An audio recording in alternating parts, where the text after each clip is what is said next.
If you suffer from muscle cramps in your legs and feet, TheraWorks Relief can help. Get TheraWorks Relief today.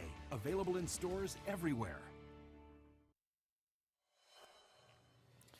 We have an update for you on civil rights leader Jesse Jackson and his wife Jacqueline. They had to be hospitalized after testing positive for COVID-19.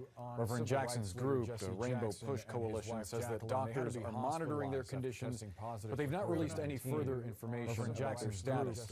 We know that Reverend Jackson received at least one dose of the Pfizer vaccine back in January. Meanwhile, for the third day in a row, the CDC says more than 1 million Americans received a COVID vaccine. And we could possibly be a day away as well from the FDA's fully approving the Pfizer vaccine. A source tells CNN full approval can happen, in fact, as soon as tomorrow. CNN's Nadia Romero is live in Miami as she's talking about COVID. Nadia, what is the latest that you're hearing? And good morning. Good morning, Christine, Boris. Well, I sat down with a pharmacist and an emergency room doctor here in Florida, and both of them said, listen, getting FDA approval would only help to strengthen our argument as they're trying to convince people to take the vaccine. But as we know, if you're 12 and younger, you're not eligible to take the vaccine. So there's a lot of concern across this state and a lot of southern states where we're seeing spikes in COVID cases about kids going back to school. And there is an ongoing debate on whether or not kids should have to wear a mask in the classroom. So listen to how two governors describe what they think should happen in those classrooms. The parent really needs to be the one that is making the decision, and I think that that's the better way to do it. You cannot keep schools open and children safe today without masks. So two very, very different opinions from two governors here in Florida. Governor Ron DeSantis saying that he is going to strip the funding or salaries away from school districts that have mask mandates. And some of the biggest ones, Alachua County, Broward County, and then starting tomorrow, Miami-Dade County Public Schools will all have mask mandates. You can only opt out if you have a medical reason. And the governor is pushing back on them. And we're seeing this back and forth. We're waiting for Broward and Alachua counties to respond to the governor's request, telling them at the beginning of the weekend they had 48 hours to allow an opt-out so that parents could say that their kids didn't have to wear a mask in the classroom. And we'll continue to monitor that and update you as soon as we learn more. Forrest, Christy. Complicated situation in Florida. Nadia Romero from Miami, thank you so much. We want to take a look at Georgia now, where Governor Brian Kemp signed an executive order that allows businesses to ignore COVID-19 restrictions. That action comes as a doctor in Atlanta is describing the number of patients flooding hospital emergency rooms as a tsunami. Now, a group of Georgia mayors has sent a letter to the governor pleading for stronger measures to slow the vicious fourth wave of the coronavirus pandemic. Joining us now is one of those mayors, Mayor Van Johnson of Savannah, Georgia.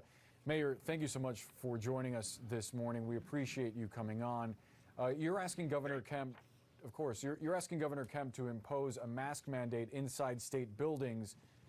Here's part of the letter that the four mayors sent to the governor. You write, quote, while Governor Kemp may find it politically necessary to hew to the course of others who live in the shadow of the former president, we are more concerned with the health and livelihood of friends we see in the grocery store, at the schools where we bring our children each morning, and who we encounter as we head into work.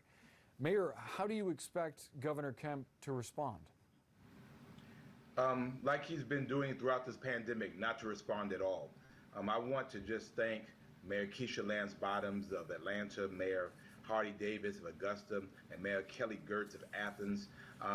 These have been mayors who have just taken on the mantle of doing what it takes to protect their citizens when we have a governor that doesn't really seem interested in that at all.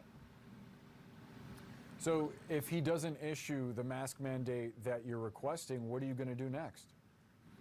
Well, I mean, we've done that in our cities already. And if you remember, Governor Kemp tried to sue Mayor Bottoms, both professionally and personally. Of course, you know that did not work. Georgia ranks 48th nationally in fully vaccinated people over the age of 12.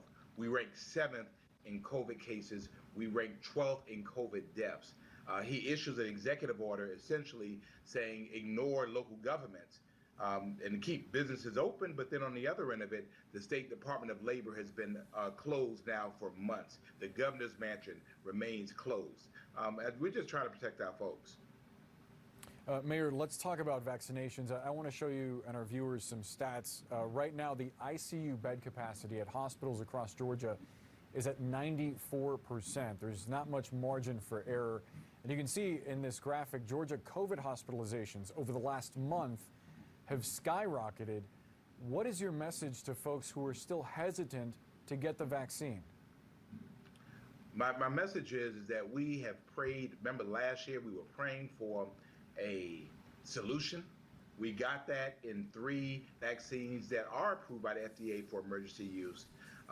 Too many people are getting sick. Too many people are dying more than before. That we don't have to go through this. The data is very, very clear. And so we just need people to do the right thing to take care of themselves. They would much rather suffer any side effect from the vaccine than they would from getting COVID itself. And again, it's just been a very rough time for us. We have great regional hospitals here. We're at capacity. Some locally here on diversion. That means some people who are sick, if they're not as sick, some decisions have to be made in terms of who to treat and who not to treat. So for us, again, we just want people to be well. I don't think that's too much to ask. And since we have a governor that obviously doesn't want to work with us, we have to take it on a local level. That's such an important point. The rate of COVID hospitalizations doesn't just affect COVID patients, it affects other people that need care for other ailments. I want to ask you specifically about one county in Georgia, Lamar County Schools. They've announced that all schools in that area are suspended for 2 weeks. They're going to return to virtual learning because of a skyrocketing number of cases of COVID. The district announced on Friday afternoon that the county is having the 4th highest rates of COVID-19 cases in the state over the last 2 weeks. When you see this kind of situation, does it make you worry about the rest of the school year and what it's going to be like for students in Georgia moving forward if they may have to continue pausing and staying away from the classroom because of outbreaks? Absolutely. Here in the Savannah-Chatham public school system, we are still open. I think so far they've done the best they can in being able to identify, isolate, and then communicate with those that have been infected or exposed to COVID. But this is going on across the state. Our young people are getting sick, and a lot of it is because their parents are not vaccinated.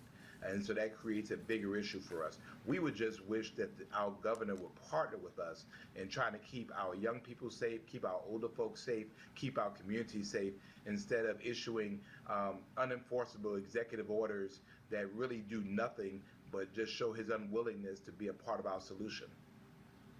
And we've heard from experts over and over again that masking is an effective strategy to mitigate the spread of COVID. So it just makes you wonder why it's so hard to just allow people to mask up. Well, the reason is because he's taken a public health issue and made it political. This is not political.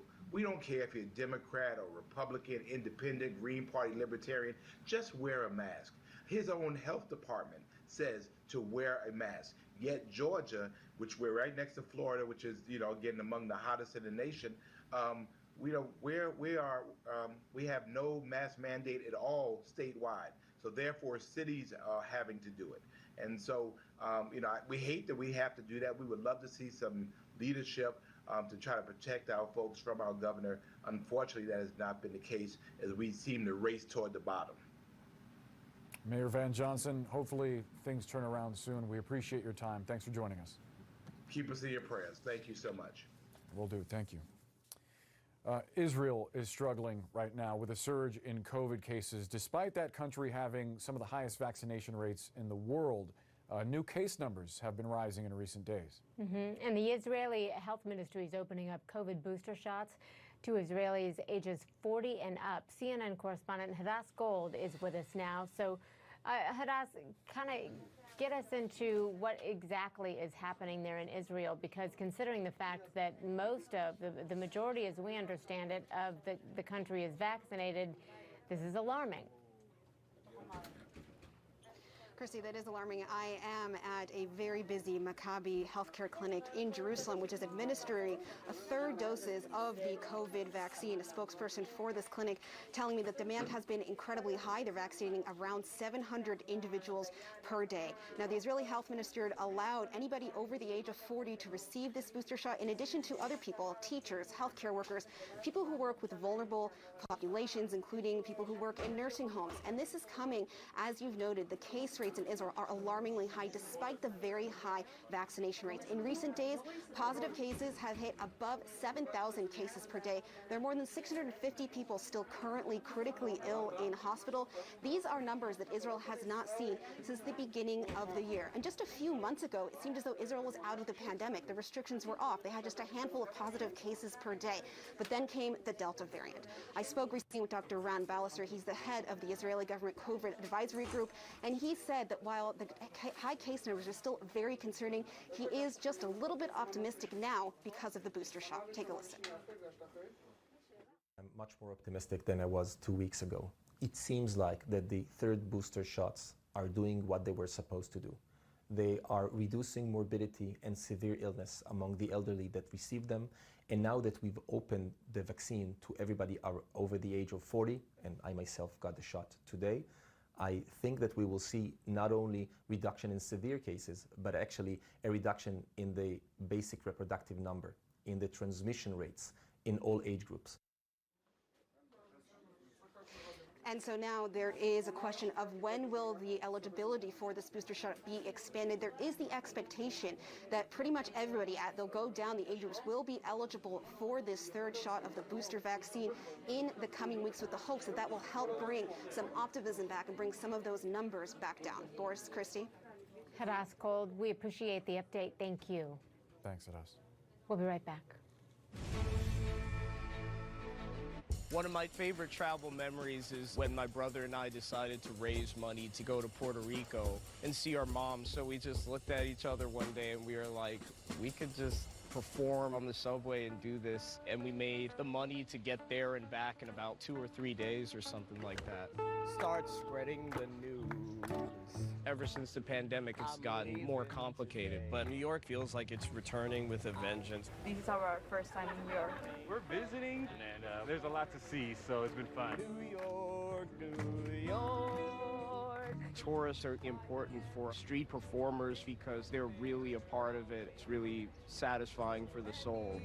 New York is back, and music is back. Travel is certainly back. New York.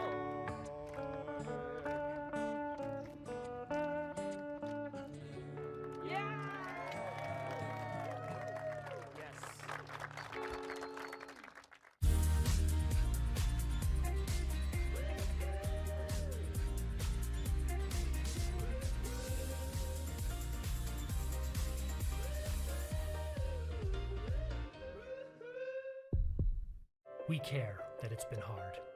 We care that you found a way to make the best of it. We care that you long to roam free again. Because we care. We'll see you soon. Book now at bestwestern.com.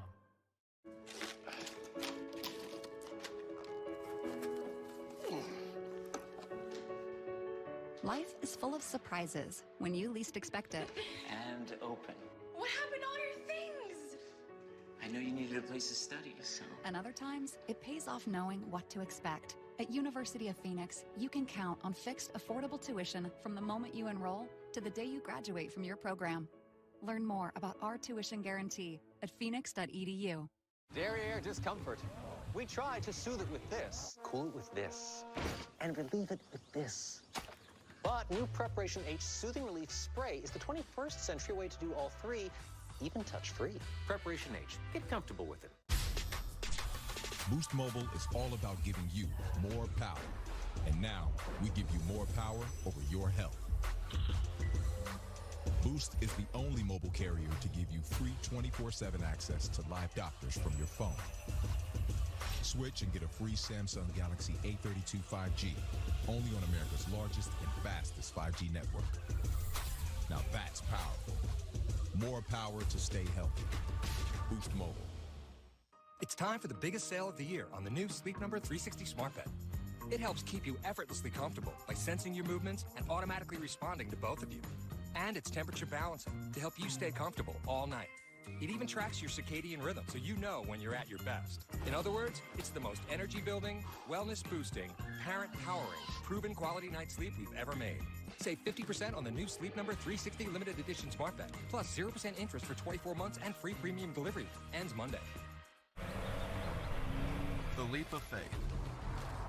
Some hesitate, but not you. You don't ask what if. You embrace what's next with open arms. You don't question your decision. You double down. Because you know the thrill is worth it. Introducing the 2022 Telluride Nightfall Edition.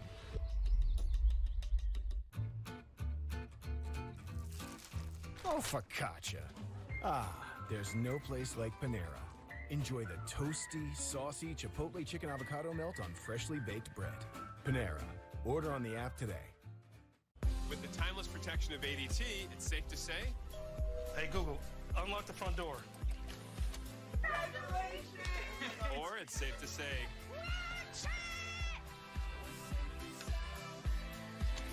With ADT, it's safe to say... Nap time. When you've helped save more lives than any other home security brand, it's safe to say there's a reason millions of people trust ADT to help protect what matters most.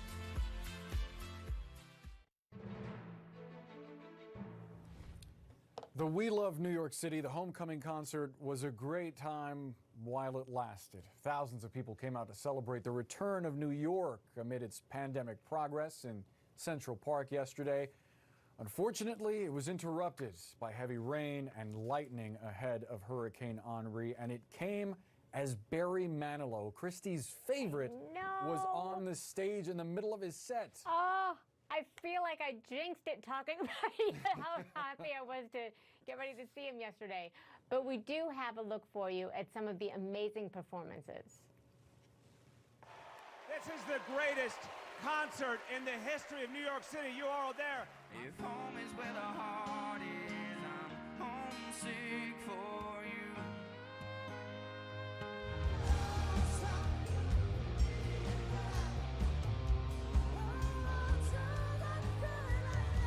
She remind me of a West Side Story, growing up in Spanish Harlem. It's New York in the house, say it now. Yo. Can't nobody take my side. Can't nobody hold me down. Mama says knock you out. I'm gonna knock you out. Mama says knock you out. 'Cause when I look up to the stars, I know exactly who we are.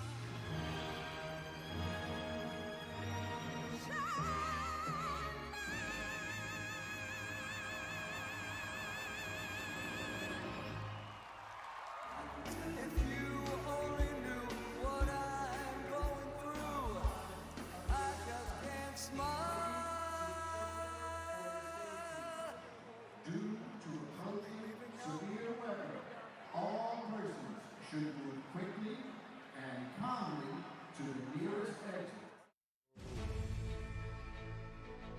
Coverage of We Love New York City, the homecoming concert, is presented by Citi. For the love of reuniting, for the love of progress. Citi.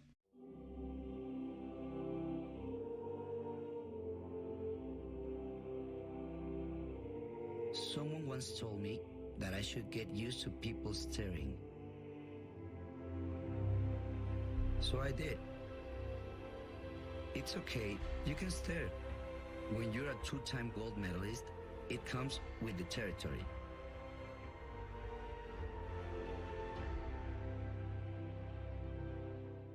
With Voltaren Arthritis Pain Gel, my husband's got his moves back. An alternative to pills, Voltaren is the first full prescription strength gel for powerful arthritis pain relief.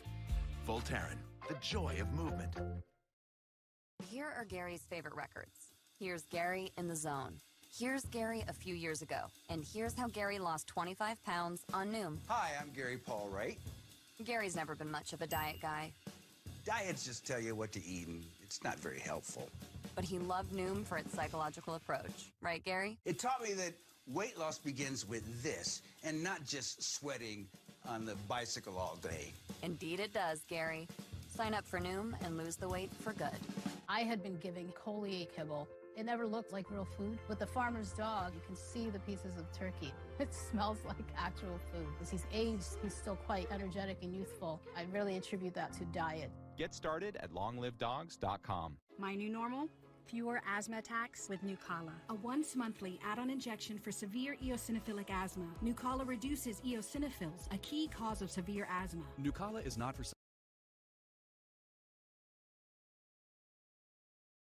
trouble breathing. Infections that can cause shingles have occurred. Don't stop steroids unless told by your doctor. Tell your doctor if you have a parasitic infection. May cause headache, injection site reactions, back pain, and fatigue. Ask your doctor about Nucala. Find your new normal with Nucala. The best ingredients are easy to explain. Like food that's grown from soil and rain. Artichokes and egg yolks have nothing to hide. Unlike azodicarbonamide, our domain is organic romaine, ancient grains, chunky or plain. Fuel for the brain. Absolutely anything but mundane. We only sell food we know you'll adore. So icky products are banned from our store. Saying no to that stuff is more than a goal, because that's what makes us whole. I don't just play someone brainy on TV. I'm an actual neuroscientist, and I love the science behind Nariva Plus.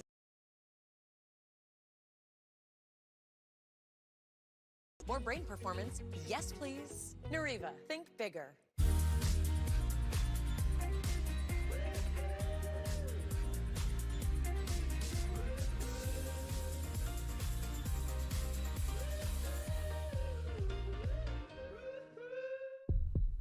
We need laughter. We need sitcoms. Because if you don't laugh, God damn it, you're gonna cry. The sitcom has provided so much joy in times of uncertainty. Oh, come on. Don't take it so seriously. The more dire the circumstances, the more you need sitcoms. Once you're laughing, you forget everything. When I'm feeling kind of hopeless and sad, I get to laugh and remember life's not that bad. You're in the good place.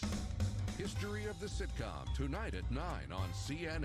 84% of people have subscriptions they've forgotten about. Truebill helps you save money by finding recurring charges, notifying you when they're due, and easily canceling unwanted subscriptions. Download Truebill and take control of your money. This is my wallet before, and this is my Ridge wallet. It's smaller, lighter, and a lot more convenient than my old leather wallet. And helps me get rid of all the junk that I've collected over the years. The Ridge is a huge upgrade. Get your Ridge wallet at ridge.com.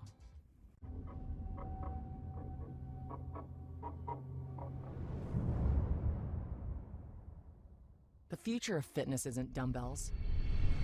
It's revolutionary digital weight that learns as you get stronger.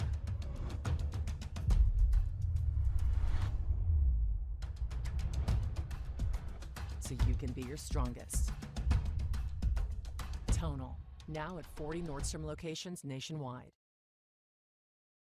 Jerusalem, city of faith and fury. Tonight at 10, only on CNN. Before we go, I want to get you an update on Tropical Storm Henri as it's closing in on the northeast there.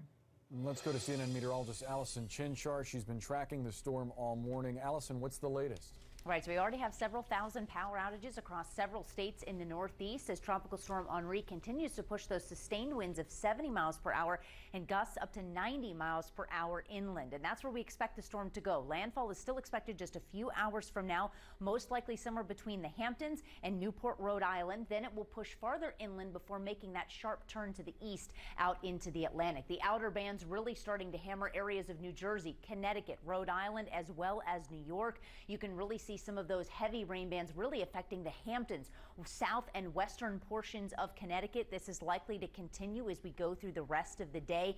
Airport delays as well. We already have several hundred airport delays in effect for places like Boston and New York. That includes both Newark as well as LaGuardia. A few cancellations and delays out of Philadelphia. That may change as we go through the day. Remember, as more of those rain bands begin to push back in, you're going to start to notice those conditions deteriorate. escalating. Flooding, one of the biggest concerns. You have flash flood watches as well as flash flood warnings in effect, and those could even expand. Guys, remember, this doesn't just affect the coastal regions. It will also be upstate New York as well as Vermont and New Hampshire. A lot of people in the path of that storm. Allison Chinchar, thank you so much. Thank you, Allison, and thank you so much for spending part of your morning with us. We hope you make good memories today. Inside Politics is up next, but first, here's this week's Staying Well. Nice! I get so much out of golf.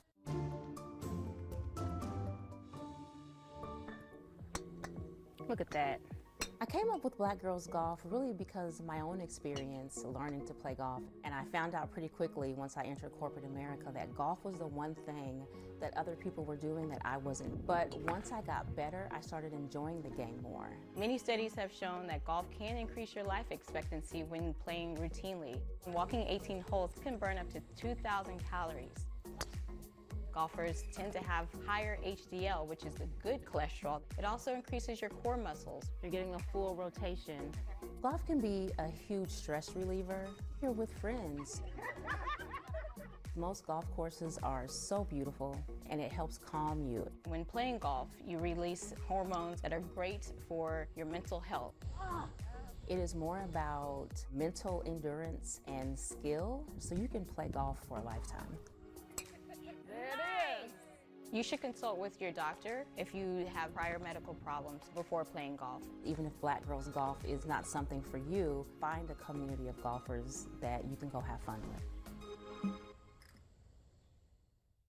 Staying Well is brought to you by Abbott. Life to the fullest. This may look like a regular movie night, but if you're a kid with diabetes, it's more. It's the simple act of enjoying time with friends, knowing you understand your glucose levels. When Subway opened, they changed the fast food game. But sometimes you gotta refresh to be fresh. Welcome to the Eat Fresh Refresh, where there's so much new, some say it can't fit in one ad. I say, we're talking a new All-American Club, deli-style oven roasted turkey, and... Oh, that's a new steak and cheese. Oh yeah, I knew that. That's the one with the new seasoning. And that was the new MVP Parmesan vinaigrette. Right, which makes the next level foot. Hold up, the Subway logo? Wait, I'm out of time. Before Nexium 24 Hour, Anna could only imagine a comfortable night's sleep without frequent heartburn waking her up. Now, that dream is her reality. Nexium 24 Hour stops acid before it starts for all day, all night protection. Can you imagine 24 hours without heartburn? I'm Shilan. I am a mom and a real estate agent.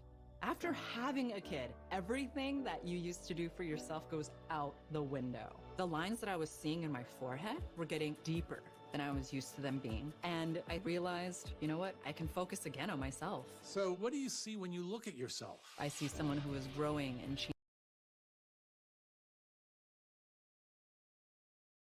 To temporarily make frown lines, crow's feet, and forehead lines look better. The effects of Botox Cosmetic may spread.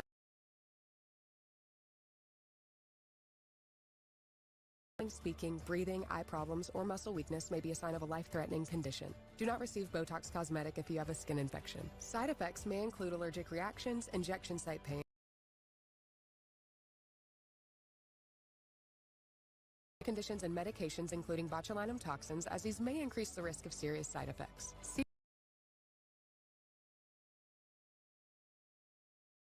World. But with Nurtec ODT, that's all behind me now.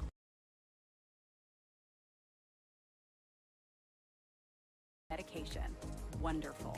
One quick dissolve tablet can start fast and last.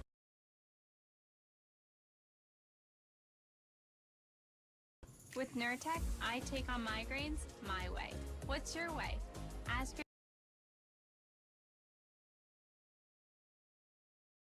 is key. Switch to Consumer Cellular, a $20 a month plan with nationwide talk, text.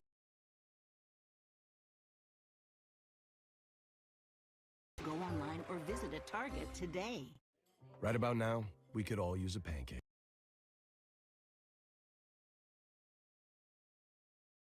Because you deserve something that makes you smile. This guy knows what's up. Any anybody that thinks the NRA is going to disappear.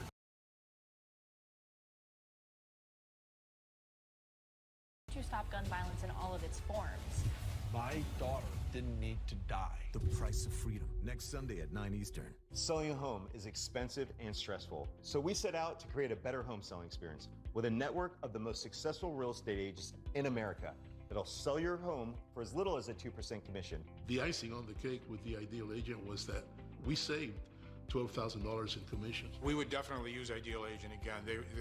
The whole process was so positive for us. Excellent service. Getting right to the point, hiring Ideal Agent, I wish we would have done that sooner, and we would have saved 6 months of time and mortgage payments that would have probably never happened if we would have just gone with them first. They were so stress-free. The whole process was amazing, and I would definitely recommend them. We certainly recommend Ideal Agent now to all of our family, all of our friends. It's just a great experience. We are not a discount brokerage. These are top local agents that'll get you the best results.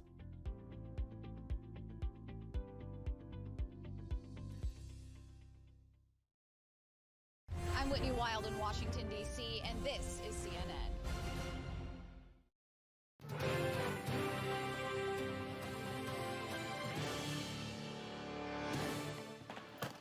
Crisis in Kabul.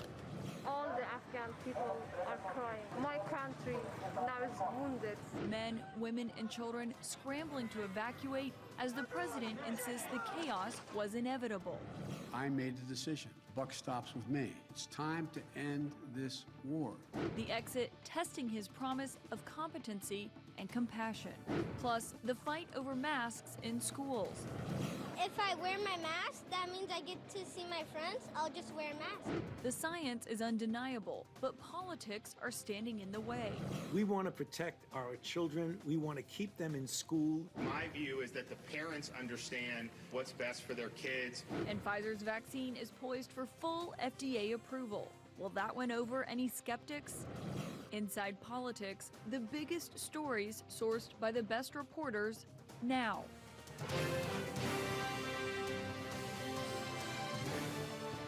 And welcome to Inside Politics Sunday. I'm Caitlin Collins, in for Abby Phillip. More than 50 million people in the Northeast are currently in the path of Tropical Storm Henri, which is projected to make landfall over Long Island or southern New England later today. The storm has sustained winds of 70 miles an hour, just a little bit below becoming a Category 1 hurricane.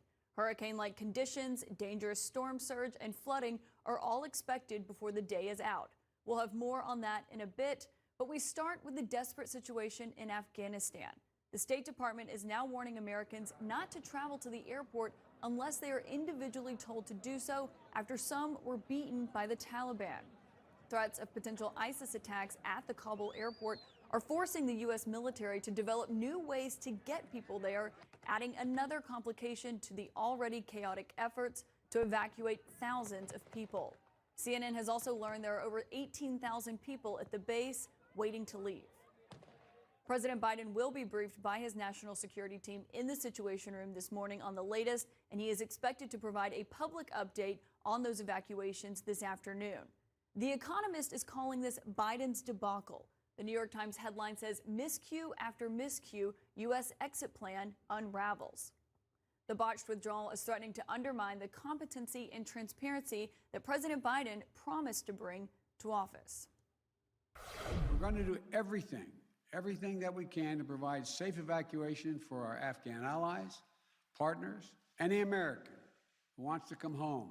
We will get you home. To the best of our knowledge, the Taliban checkpoints, they are letting through people showing American passports. Joining us now to share their reporting and their insights, Julie Pace of the Associated Press, CNN's Jeff Zeleny, Vivian Salama of the Wall Street Journal, and Heather Cagle of Politico. Julie, I want to start with you, given what we were just hearing from the president there on Friday when he was giving this latest update. It kind of seemed like time and time again this week what he was describing was at odds with what we were hearing from Clarissa Ward and other reporters who were on the ground in Kabul. There's a serious disconnect between the messaging from the Biden administration, which is essentially, we've got this. We have a plan. We're getting this under control. If you want to get out of Afghanistan, you can. And then what we are seeing on the ground from really brave reporters who are there from a lot of Afghan civilians who are sharing pictures and images of the scene outside the airport where, no, you cannot get out if you want to get out. It's very difficult to still get through the gates of the airport, even if you have travel documents, even if you have an exit plan, it's very difficult to get through. We see again today that there is violence, chaos outside the gates of the airport. And so I think the onus is on the Biden administration to do two things. One, to actually get that situation under control. And then two, to be upfront with the American people about what's going on. They can see it with their own eyes at this point. Yeah, and it's not just typical critics of this administration who are saying this. David Axelrod, who served, of course, in the Obama administration, says the way it is ending has been problematic and saying it cuts against some of Biden's core perceived strengths: competent mastery of foreign policy, supreme empathy. It's as if his eagerness to end the war overran the planning and execution. Well, that has certainly been a driving force here. I mean, no one more than Joe Biden has wanted to end this war for really more than a dozen years or so. But, was enough thought going into how it was going to be executed. No one expected the Taliban to rise so quickly or the government to fall so quickly. But there are going to be some tough questions starting this week on Capitol Hill about what exactly was going on at the State Department, for example. So right now things are caught in a huge bureaucracy, but you have to question, is the president insulated, isolated? On Friday, it was just almost bizarre. What he was saying just did not match the reality of what some of his other advisors were saying. What I was really struck by was the question, and you were in the room, Caitlin, when he was asked about allies, essentially suggesting that allies are not upset at the U.S. or embittered by this, and it's just not the case. So I think this will be a very defining moment in the Biden presidency about what we learn of him as president. But it seems to me he's a bit insulated or isolated inside the White House. And as soon as he said that, actually, the British Defense Secretary came out and he said it was a mistake. He said that this is going to encourage Al-Qaeda and other terrorist organizations to really take advantage of the situation in Afghanistan. And one person who might have to testify about all of this is the Secretary of State, Anthony Blinken. You reported this week that there was a dissent cable that was sent out a month ago in the State Department of people warning that this could happen. And we do know that you reported that Secretary Blinken has received this cable. He did see it at the time. And so what do you think happened inside the State Department? Why was that warning not heeded by officials? So officials told me that Secretary Blinken did immediately review the cable. He welcomed the feedback that he got. And the administration now really emphasizing one part of that cable, trying to push back on it, saying even these diplomats who were on the ground underestimated how quickly the Taliban was going to move in on Kabul. But there was another element to that cable, too, which was really important. These diplomats were trying to get the SIVs, the Afghans who have helped our people on the ground, the diplomats, the news organizations, everyone else, to get them out starting on August 1st in mass numbers, because they believed that whenever the Taliban was going to come, even if it was going to be in September sometime, the situation was growing dire by the day, and they needed to move a lot faster. And the State Department obviously did not do that, although they do say that they started to review those applications around that time. And Heather, you covered the Hill. I know that a lot of Democratic lawmakers who are typically allies of this president have questions about how this drawdown has been executed. As we were saying, some of them could be testifying this week. What are you hearing from Democrats about what they want to know? Republicans as well, of course, have questions too. Well, I think there is a lot of criticism coming from the Democratic side, which is pretty rare, right? I mean, who criticizes, the leader of their party in the White House? Usually they try not to. So this week, the House will be back. They'll have their first classified briefing on this, which is really important. They've had some unclassified briefings. They're private, but things leak. For instance, that's where the Secretary of Defense said that there were Americans beaten by the Taliban. So I think going into this week in this classified briefing, they'll be in person. They really want to know, was this a failure of the intelligence, or were we deceived by the administration? And we've seen some of them actually publicly allude to that question, which, is pretty remarkable, again, given that they are in the same party. So I think that that is their line of questioning, and they'll go from there. We also have at least four committee hearings coming up in September where these officials will publicly testify. So this is an issue that is obviously not going away. And Jeff, beyond just the messaging or the logistics of the intelligence and what went wrong, the messaging has also kind of been confusing as well and surprising for President Biden, someone known for his empathy. And we saw this week, he did kind of change his message on Friday after he'd been criticized for appearing to really kind of dismiss some of the images that we were seeing coming out of Kabul. We've all seen the pictures. We've seen those hundreds of people packed into a C-17. We've seen Afghans falling. That was 4 days ago, 5 days ago. What did you think when you first saw those pictures? What I thought was we have to gain control of this. We have to move this more quickly. We have to move in a way in which we can take control of that airport. And we did. The past week has been heartbreaking. We've seen gut-wrenching images of panicked people acting out of sheer desperation. I don't think any one of us can see these pictures and not feel that pain on a human level.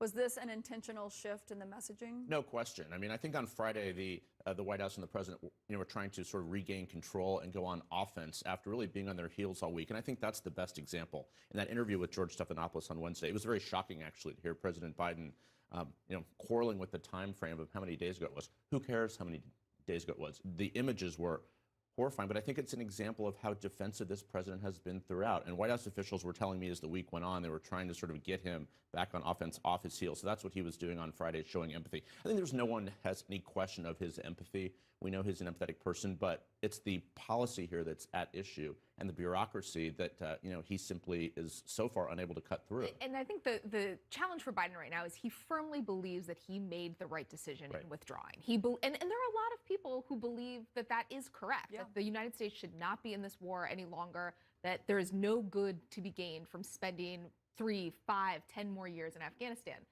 But he's so wrapped up in, I think, making that point right now that he is losing sight of the other piece of this, which is just the fact that as the U.S. withdraws, there is chaos on the ground and a lot of people trying to get out. And he's struggling to focus on that piece of it right now. Well, and unsurprisingly, you were seeing Trump officials try to kind of rewrite history and say that if he was still in office, everything would have been handled perfectly and all of the refugees would have been out immediately. But a former Homeland Security advisor to Vice President Pence at the time is disputing that, saying that actually that is not how things went down, and that Stephen Miller and other officials tried to undermine the program to actually help these refugees, the interpreters, those who worked alongside the U.S. military, be able to get these visas to be able to get out of there. Olivia Troy tweeting over the weekend that Trump had 4 years while putting this plan in place to start evacuating a lot of these allies. How, do you think we're going to see even more of this from these former Trump officials? I think we're going to see finger pointing in all directions over the next couple of weeks and months. And some of this did start under the Trump administration. Obviously, Trump is the one who set us on this time frame, but Biden also had an ability to change the time frame, and he knew that he was inheriting from Trump a whole slew of policies that were not necessarily like the top policies. He should have gone through and made sure that this was what he wanted the evacuation and the drawdown to look like. Important to remember, by the way, that under President Trump, 5,000 Taliban prisoners were released as part of the deal for withdrawal, and some of those Taliban fighters were commanders that took over these cities and led the onslaught. So we have to remember that there is blame to go around. Yeah, weirdly, none of those officials, Secretary Pompeo or Nikki Haley, have mentioned that fact. But up next, we're going to talk about what's going on in Kabul as all U.S. troops are still scheduled to leave Afghanistan by the end of the month. It remains to be seen whether that is enough time to get all of the Americans out. Welcome to Allstate, where we've just lowered our auto rates.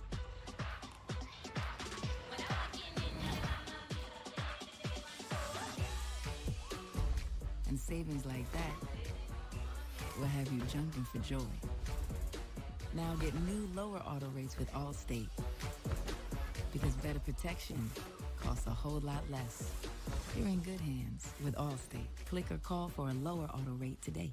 I look for the Well Health Safety Seal wherever I go. It means health and safety measures have met rigorous scientific standards. So look for the Well Seal. Look for the Well Health Safety Seal outside and feel more confident going inside.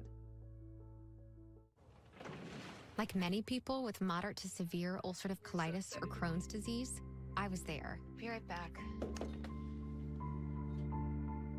But my symptoms were keeping me from where I needed to be.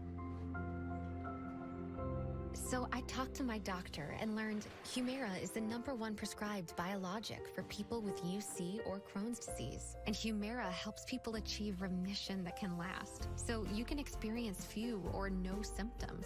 Humira can lower your ability to fight infections. Serious and sometimes fatal infections, including tuberculosis and cancers, including lymphoma, have happened, as have blood, liver, and nervous system problems, serious allergic reactions, and new or worsening heart failure. Tell your doctor if you've been to areas where certain fungal infections are common and And if you've had TB, hepatitis B, are prone to infections, or have flu-like symptoms or sores, don't start Humira if you have an infection. Be there for you and them. Ask your gastroenterologist about Humira. With Humira, remission is possible. When America faces tough challenges, we find strength from within. This recovery is going to take energy, and we've got a choice on how we get it. Import energy from unstable regions, or responsibly produce natural gas and oil right here in America. Depend on foreign governments, or protect our energy security. Keep American jobs, and maintain global competitiveness. The choice is clear. Solutions are made in America with America's natural gas and oil. Zoe for Azo here. You know how it typically goes. First you have urinary tract issues, then you have yeast issues. Stop going in circles. Azo Dual Protection fights yeast growth and urinary tract bacteria. Own your day with Azo. Real progress? When you're affected by schizophrenia, you see it differently. It's in the small, everyday moments, and in the places you'd never expect. A little sign of hope, the feeling of freedom. And once these little moments start adding up, that's when it feels like so much more. It feels like real progress. Caplyta effectively treats adults with schizophrenia, and it's just one pill once a day with no titration.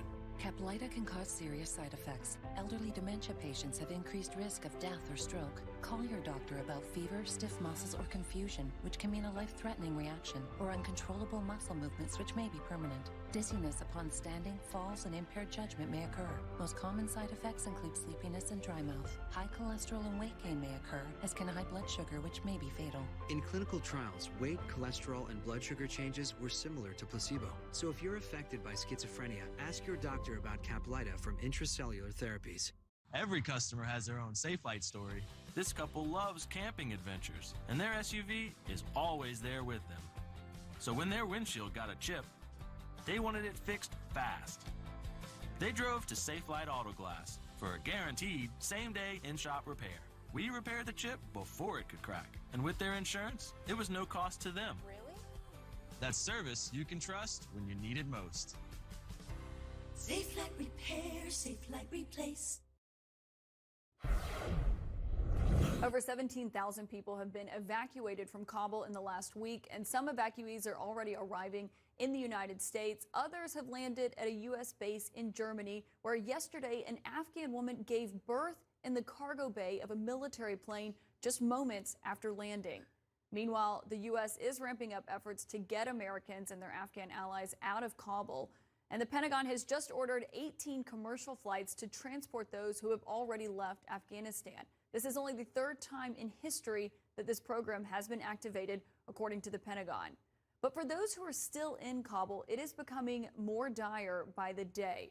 A former translator for the U.S. told the New York Times her toddler was trampled to death while her family was in the mob outside the airport. President Biden has offered this reassurance to the Americans who are still there. We're going to do everything that we can to provide safe evacuation for our Afghan allies, partners, and Afghans who might be targeted because of their association with the United States. But let me be clear. Any American who wants to come home, we will get you home. Lawmakers who served in Iraq or Afghanistan say that's not enough, and the U.S. owes more to the nearly 300,000 Afghans who helped the U.S. and served alongside them during the war. There certainly was never going to be a positive outcome, but we could have prevented it becoming this nightmare scenario. Now we're in a position where we're disgracefully begging the Taliban for basically permission to save Americans. This is a harrowing situation because in many ways we are relying on the Taliban to not start massacring people today. Our moral authority is at stake here. We have made promises over 20 years to these men and women. Vivian, that's pretty scathing. And I know that the White House says right now they are doing everything they can to get people out. And they've just had the Pentagon activate these 18 commercial flights to try to get people who they're not in Kabul. These flights aren't going into Kabul, but they're going to be picking these people up from other airports where they are being temporarily held. What more do you know about that program and how much the White House is now doing to try to get these people out of there?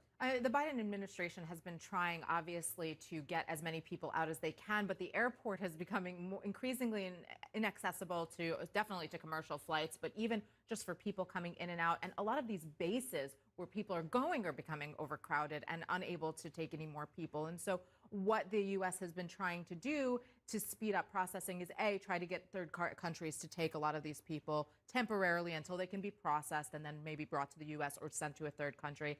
And then B, also have these commercial airliners help ferry them back and forth because of the fact that there's no way to get them around and they want to free up space in these places. So a lot of different moving parts here, but obviously the airport is the focal point because just getting people to the airport has been tough. The airport is closed twice this weekend already. There's a security threat outside the airport because think about it, clusters of people gathering by the tens of thousands outside the airport. I've covered war zones for years. That is a key prime target for any terrorist who wants to go out there and blow themselves up. A lot of concerns. A British official telling me we're on watch for suicide bombers at this point. Yeah, that's a big concern. They're coming up with alternative paths to get to the airport, and getting to the airport is still the big issue. And one big question that I think a lot of people have had for the White House is why the military, we're not seeing them go out and get Americans who are in Kabul, throughout Kabul, and bringing them to the airport, since the State Department says we can't assure safe passage. And we know that they've done this at least once because President Biden told us about it on Friday. They actually went over the wall to get Americans. I think it was 169 and bring them back. Do we think that that's going to happen again? Because the Pentagon yesterday seemed to hint that that could be underway. It certainly could be underway, and this is one of the questions that's facing the Biden administration. Are they going to send more troops to sort of bring things under control, or are they going to expand the mission? And the president, of course, is very mindful of the safety and security of troops. As you said, I mean, suicide bombers, this is a massive, dangerous effort there, and the target is huge. But we will see to the extent, obviously, the administration, the president does not want to expand things much more. Or go out into Kabul, but never mind the rest of the country. We were just talking about Kabul. I mean, there are the Afghan allies and partners all across the country. So this is one of the things, I guess, the failure of imagination would include this, that it fell so quickly. But what was the evacuation plan? But this is a failure of the government across multiple administrations. When you talk to some military members, and they've been trying to get their interpreters out for years, almost a decade or more, and the blame certainly rests on members of Congress, all administrations, for not getting this going. But now it's the Biden administration's problem, so we'll see how much they speed it up if they can. And one thing that this president promised when he was taking office is that he wanted to restore the United States' image on the world stage because of what happened and how much it deteriorated when Trump was in office. And he even has said this when he was just overseas not that long ago. We're going to make it clear that the United States is back and democracies of the world are standing together to tackle the toughest challenges and the issues that matter most to our future. He's got another summit with world leaders coming up in November. Is that message going to resonate just as much then as it did at the G7? I think this is the bigger picture backdrop to what we're seeing here right now. You know, Biden was very warmly welcomed on the world stage by European allies, in particular other traditional U.S. allies during the first couple of months of his administration. He was seen as somebody who was much more familiar to them, who would restore American leadership and competence. And I do think now the rest of the world is looking at this and saying, oh, wait a second, maybe this isn't going to be the type of administration that we thought it would. He does, of course, have an opportunity to pivot that back if they can get this situation under control. But I do think that it's very clear that the world is watching right now. And you know, I think it's important to remember that the world, even though they were happy to have Biden back on the world stage as the head of the United States, has still been a little skeptical, not really sure which direction this country is going in. Was Trump an aberration, or are we going to go back to that place? So Biden has a lot of work ahead of him, I think, with those allies in the next couple of weeks. And do you think those allies, well, how have they responded to this? Because the president says he doesn't think that they've been shaken by this, that it hasn't undermined that relationship at all. Do you think that is the case? A lot of concern right now, and I'm hearing it from all sides. You know, allies in Asia, in Europe, you name it, about how this withdrawal took place. Keep in mind, we had NATO forces on the ground there too. A lot of them now scrambling to get their people out as well. And they believe that the U.S. was largely responsible for the chaos that's happened right now. And they're only leaving because the U.S. is leaving. And so They're worried about their situation. They feel that this was poorly executed, and they're really concerned if Biden was supposed to be the guy coming with extensive experience, kind of reversing the narrative post-Trump, and this is where the U.S. is going. Like Julie said, a lot of people are saying, well, wait a minute, there's a lot of skepticism moving forward. And Heather, Republicans don't seem to know how they are going to be talking publicly about resettling so many of these refugees. And a lot of people who have said, you know, we're looking at this from a humanitarian perspective, but there's also a pretty big split over how they're talking about this publicly. The idea that you can move people from one completely different country with a completely different culture and language and religion and history on the other side of the globe into our country in large numbers and everything will be just fine is insane. We need to uphold our end of the bargain that we made to them when they agreed to work with our men and women who are fighting on our behalf. What are you hearing from Republicans on this? I think by and large on the Hill, rank and file Republicans actually do support bringing in the refugees and resettling them. Mitch McConnell has come out and publicly said that. And back in July, the House voted on a bill to raise the refugee cap and, you know, get rid of some of these restrictions on processing the visas, and only 16 Republicans voted against it.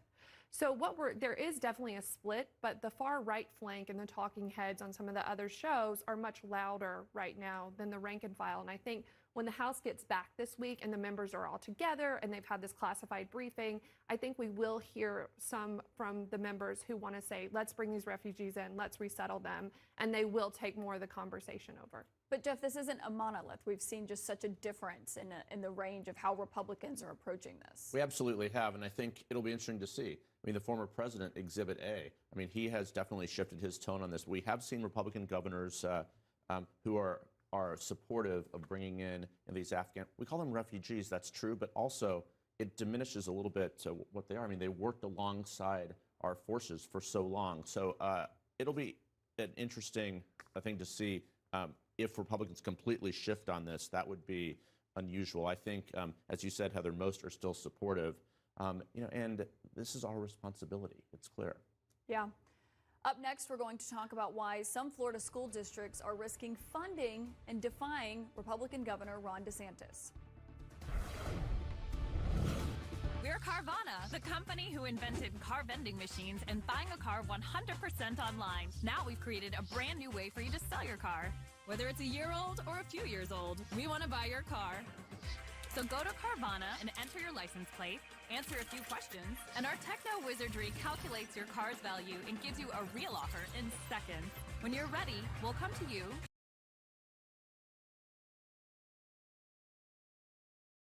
To the new way at Carvana. Don't you just love the look on the kids' faces? Yeah, that look.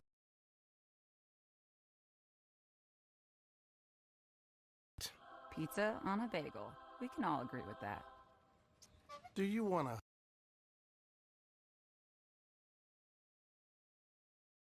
When you have an irregular heartbeat, it's more. It's dignity.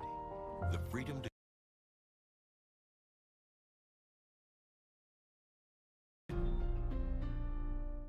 These used cars look the same, but how can you tell which?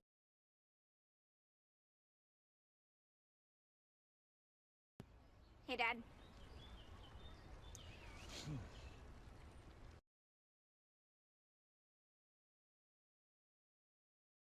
Great, but let's say, show me the Carfax value. You'll get the most accurate price based on the vehicle's accident history. Look for me and stop overpaying. Shop at the all-new Carfax.com. Right now at VisionWorks, you can buy any pair of our glasses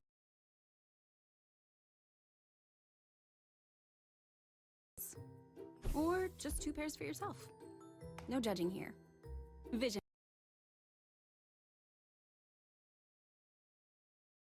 Your home premium won't go up just because of this. Wow, that's something. You get a whole lot of something.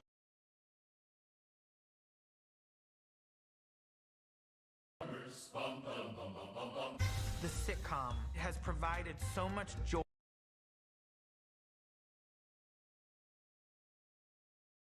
Once you're laughing, you forget everything.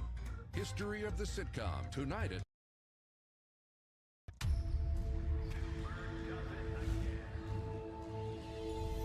I've redefined my position and what a champion looks like.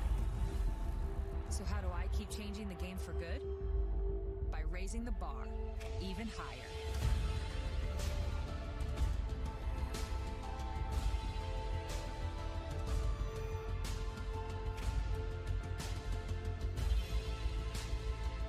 Tonal, be your strongest.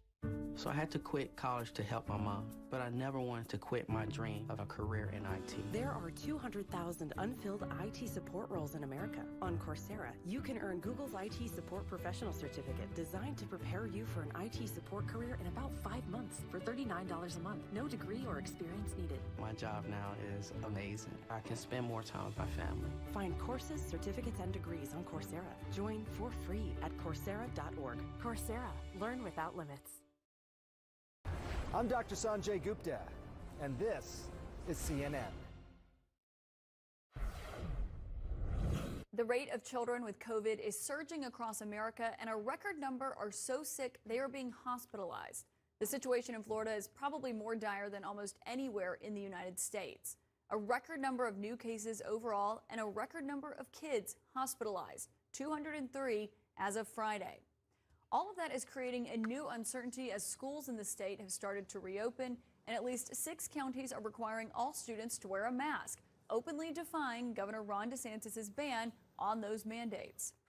DeSantis is also threatening to withhold state education funding, but President Biden is pushing back and promising to make up for any shortfall. Unfortunately, as we've seen throughout this pandemic, some politicians are trying to turn public safety measures, that is, children wearing masks in school, into political disputes for their own political gain. He is obsessed with having the government force kindergartners to wear masks all day in school. In Florida, we believe that that's the parents' decision. Joe Biden thinks the federal government should come in and overrule the parents. Florida has had more COVID cases than any other state in the past 6 months, and the school issue has become so divisive it is tearing communities apart. So how is this working politically for Ron DeSantis, given he is clearly seen as a very likely potential 2024 nominee? Well, you know, I think every other Republican who wants to be a potential 2024 nominee is watching and seeing how this plays out. Right now, these school districts are defying him. Like you said, 6 counties. It's covering, I think, 1 million kids will be under a mask mandate now, which is huge. It's 5 of the largest school districts. Most of them are in blue areas.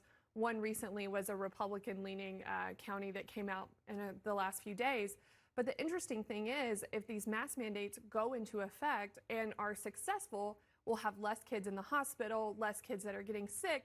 And on the other end of that, DeSantis would potentially be able to say, look, my, restrictions or lack thereof worked. Like people, it's working out. When in reality, it's the mask mandate that kept these kids from getting sick, right? So, I think both sides are kind of looking and seeing how the politics will play out right now. And President Biden from the White House is weighing in on this more than we had ever seen at the beginning, really going after DeSantis and calling him out publicly at White House events and trying to use the levers that he has to stop DeSantis from trying to do some of the measures that he's imposing to stop these mandates from happening. It's true, and it is, a potential window into the future ahead. A lot has to happen, though, for Ron DeSantis. He has to win re-election himself. He's on the ballot next year, but he's pretty strong. So I think that the one thing we've seen from the White House is initially they were really trying to not politicize or make this political or even wade in there. I mean, that is over. I mean, the reality is that they are now trying to use every lever, and the president clearly sees it as his political benefit, and they're really, just trying to, as a substantive matter, trying to call out these governors here. I'm not sure it's had any effect or not. Well, it certainly hasn't had an effect on Ron DeSantis. Right. He is doubling down on his positions on this as well. I think, what you're seeing basically is the choice from a purely political standpoint, the choice before voters here. Joe Biden embracing mandates, putting mandates back in place as we've seen the cases pile up, particularly in unvaccinated Americans. And then Ron DeSantis, who is just leaning into where he was at the beginning of the pandemic, even as caseloads in his state rise. He believes that ultimately his voters support the idea of being able to make their own choices, even if that means that they get sick, even if that means that we're going to see schools closed over and over and over again throughout this school year as people have to quarantine, in part because they're not wearing masks. Well, and the Associated Press has had some really fascinating numbers on this. And Biden has tied really the success of his presidency to how he handles the pandemic. He knows this is top of mind for voters more than any other issue, and getting it under control obviously has been a #1 priority. But in an Associated Press poll in July, out of all voters, it had 66% of people approved of the way he's handled it. But in a poll that was conducted over August 12th through 16th, that dropped to 54%.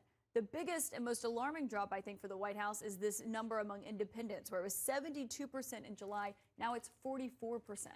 Those numbers were really striking to us when we got this poll back. You know, Biden's approval rating on COVID has been ahead of his overall approval rating, and it's in part, as you point out, because Republicans and independents had supported him. As that number falls, we're seeing two things in that group of independents.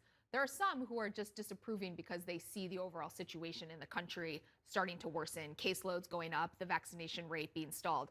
But then there are others in there who disapprove of things like mask mandates being put back in place, CDC pushing for additional guidance. So he's sort of fighting this on multiple fronts here. But to your point, this is the issue more than Afghanistan, more than almost anything else that the White House thinks that the Biden presidency will rise and fall on. Yeah, and of course we have former President Trump. A lot of criticism has gone his way for the way he has messaged on vaccines, of course, declining to get his own shot publicly, all of those things. Last night he was actually at a rally in Alabama, and this was the crowd's reaction when the president told people, the former president told people to get vaccinated.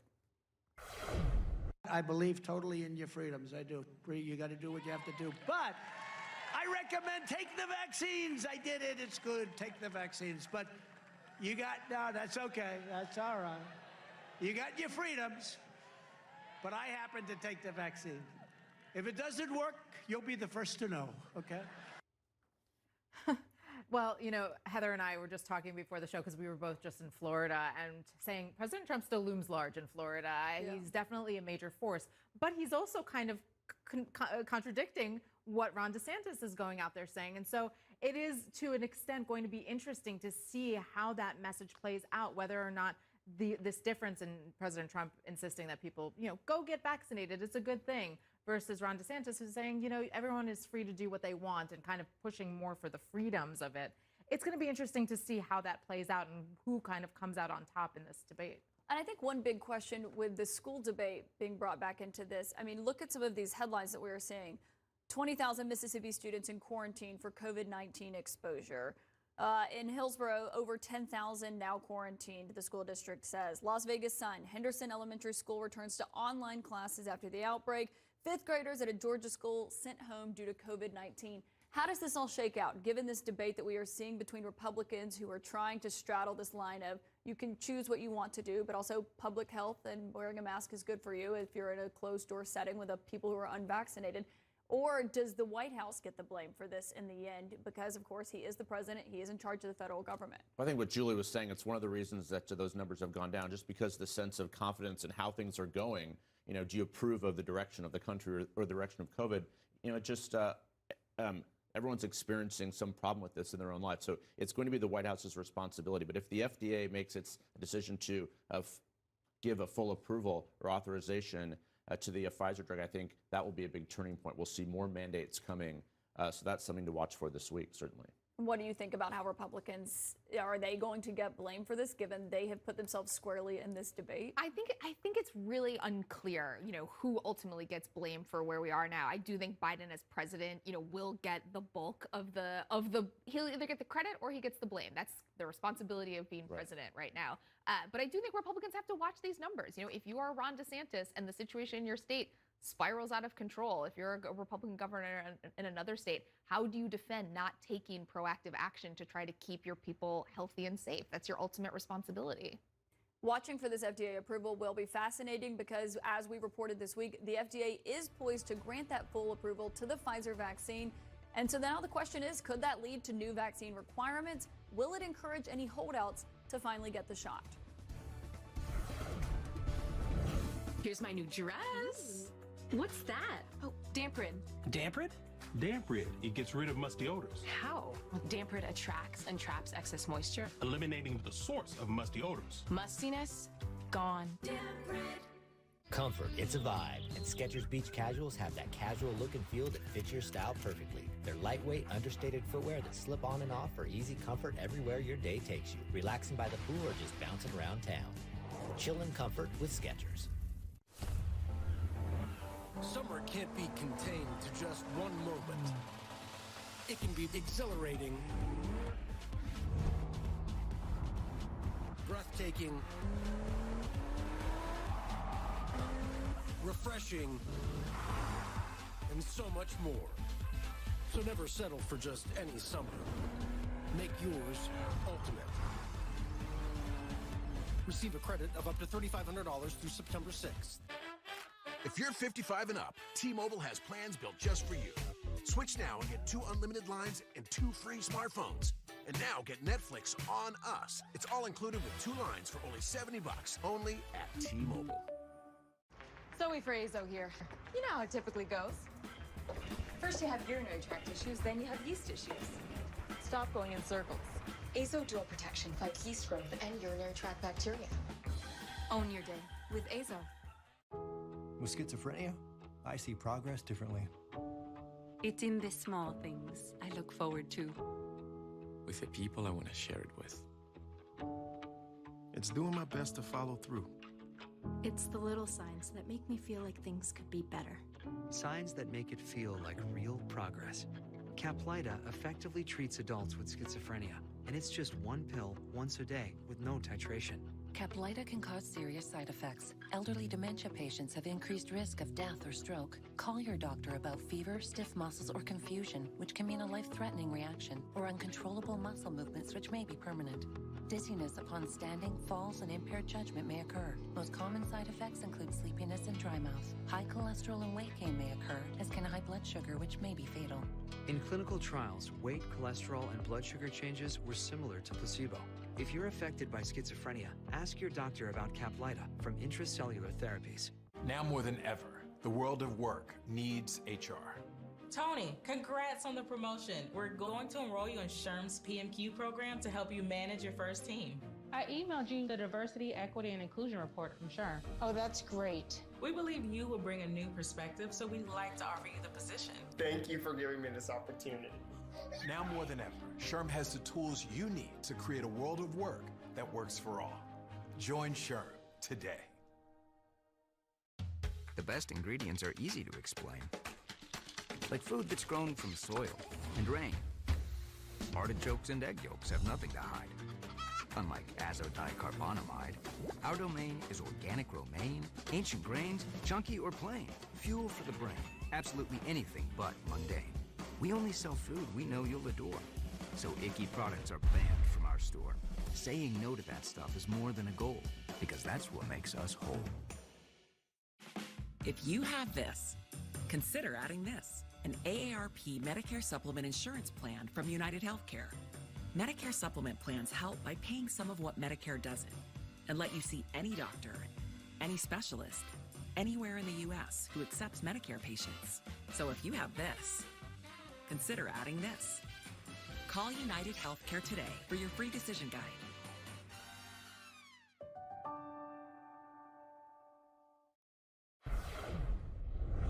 As the case count climbs to levels that we have not seen since the winter surge, federal health officials are hopeful about this new development. A source tells CNN that the FDA could grant full approval for Pfizer's COVID vaccine as early as tomorrow. That could potentially pave the way for public and private organizations to require the vaccine, as officials are also hoping it will encourage vaccine holdouts to get the shot. Dr. Megan Rainey is an ER doctor and the Associate Dean at the Brown University School of Public Health in Providence, Rhode Island. She luckily still has power from this storm that is headed her way, and she joins us now. Dr. Rainey, we are now reporting on this potential FDA approval coming our way, full approval. So that is something that we've heard vaccine skeptics say is a reason they have not gotten the shot yet. What are you most looking forward to when this actually could happen as soon as tomorrow?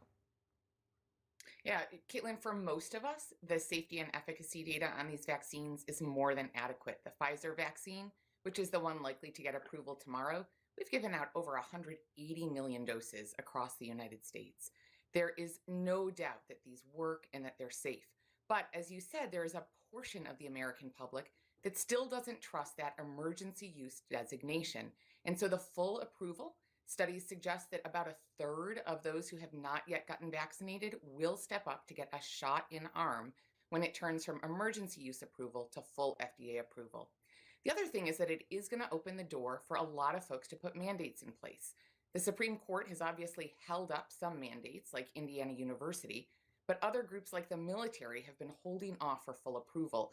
And I can't overstate what a difference those mandates make for people who are just on the fence or haven't gotten around to getting a vaccine yet. So it's really going to be quite impactful over the next 4 to 6 weeks as those mandates take place, as people show up for vaccines in arms, and of course, once those vaccines take effect. So we're still looking at a tough couple of months ahead, but longer term, this full approval will make a big difference. Yeah, and while we're waiting on the FDA to weigh in on this, we are seeing numbers that the White House is certainly excited about. That's 3 days this week where over 1 million people, or over, the CDC reported over 1 million doses had been administered. That is the highest numbers that we have seen since the first week of July. What do you think is behind that, given this is before the booster shots potentially have been authorized by the FDA, before this full approval has been granted? Why are more people now stepping up and getting vaccinated? I think it's two things. The first is simple fear. Humans are more likely to go and do something if they're afraid of the consequences of not doing it. And across the entire South and Southeast, people are seeing their family and their friends get sick. That's the first big driver. The second is more and more places are mandating the vaccine even before full FDA approval has been reached. I've had a number of conversations with healthcare workers recently who had not yet gotten the vaccine, who will now be doing it because their facilities have put a mandate in place. So it's a combination of those two things. The caution, Caitlin, again, is that that is a first shot in arm. Those folks are all going to need, most of them, a second shot. So we're not going to see full effect for another 4 to 6 weeks. We still have a long period of rising cases ahead of us. And they may even eventually need a third shot, since we now know we're waiting on the FDA and the CDC to weigh in on this and actually make it official. But the White House is developing a plan for people to start getting booster shots 8 months after their second shot of those 2-dose vaccines. Do you think that is soon enough? What do you think of the messaging on this and what we're hearing from the administration? No, I really think the administration got a little bit ahead of their skis on this one. It's ridiculous for us to take up a booster shot before we have full FDA approval of the vaccines in general. We also don't yet have convincing data on the necessity and the safety of the boosters, except for those immunocompromised and elderly folks that we'd already been making movements toward giving boosters to. Immunocompromised, of course, can already show up to get a third shot. I don't think that we won't need boosters, but I just feel like it was too soon to announce it. There's too much of the world that hasn't been vaccinated, too much of the United States that hasn't been vaccinated, and the current data suggests that the 2 doses still protect really well against hospitalization and death. Well, that's an interesting comment, because we did see yesterday Reverend Jesse Jackson, who was vaccinated back in January, has now been hospitalized with COVID-19. So what do you make of that, given how long it's been since he got his vaccine? So that may be a reflection of the waning strength of the vaccine. It may be a reflection of his being mildly immunocompromised due to age. So again, those elderly folks would be the people that I would put in line for a booster. It's also the fact that no vaccine is going to be 100% effective for everyone. And it's why right now, with this horribly transmissible Delta variant, it is so important for all of us to mask up in public indoor locations. But my heart goes out to him and his wife. I hope they get well soon. Yes, of course we all do. And thank you so much for joining us this morning. We will be sure to bring you back once the FDA does weigh in on that full approval that everyone has been waiting to see. So thank you for joining us this morning. Thank you. Up next, the latest on Tropical Storm Henri, set to make landfall in the Northeast in just a few hours.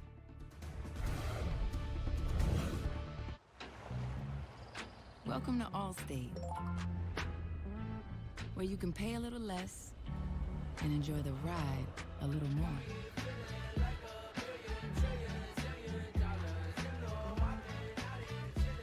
Now get new lower auto rates with Allstate, because better protection costs a whole lot less. You're in good hands with Allstate. Click or call for a lower auto rate today. Washed your hands a lot today? Probably like 40 times. Hands feel dry? Like sandpaper. Introducing new Dove Hand Wash with 5 times moisturizer blend. Removes germs in seconds. Moisturizes for hours. Soft, smooth. New Dove Hand Wash. Think wearing less makeup means no need for a wipe? Think again. Neutrogena Makeup Remover Wipes. Remove the 30% of makeup ordinary cleansers can leave behind. Your skin will thank you. Neutrogena. For people with skin. Come here. I got big news. Now Nurtec ODT can not only stop a migraine, it can prevent a migraine as well. Nurtec is the first and only option proven to treat and prevent migraines with one medication. Wonderful. One quick dissolve tablet can start fast and last. Don't take if allergic to Nurtec. The most common side effects were nausea, stomach pain, and indigestion. With Nurtec, I treat migraine my way. What's your way? Ask your doctor about Nurtec to find out. What are you wearing, dog? They're pants, dog. No, these are pants, dog. No way. My pants are pants, dog. Pizza on a bagel. We can all agree with that. Whatever those are, they're not pants. You see the baby? Yeah. How can we see her so clearly from here? Oh, you found your dad's baby blanket. How can I find almost anything? You see that? Look at this one, guys. Hey, how did you make that book so fast? Hi, Archie. Good night. Whoa. How did our home get so smart?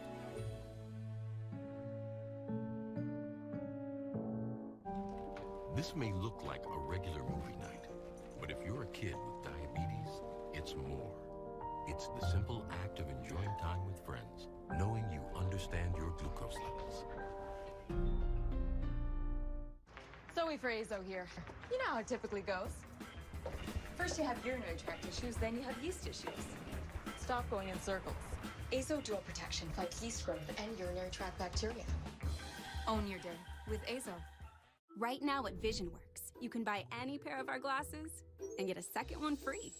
Or a pair for yourself and a pair for someone else. Or just 2 pairs for yourself. No judging here. VisionWorks. See the difference. What I saw was a plane getting larger and larger.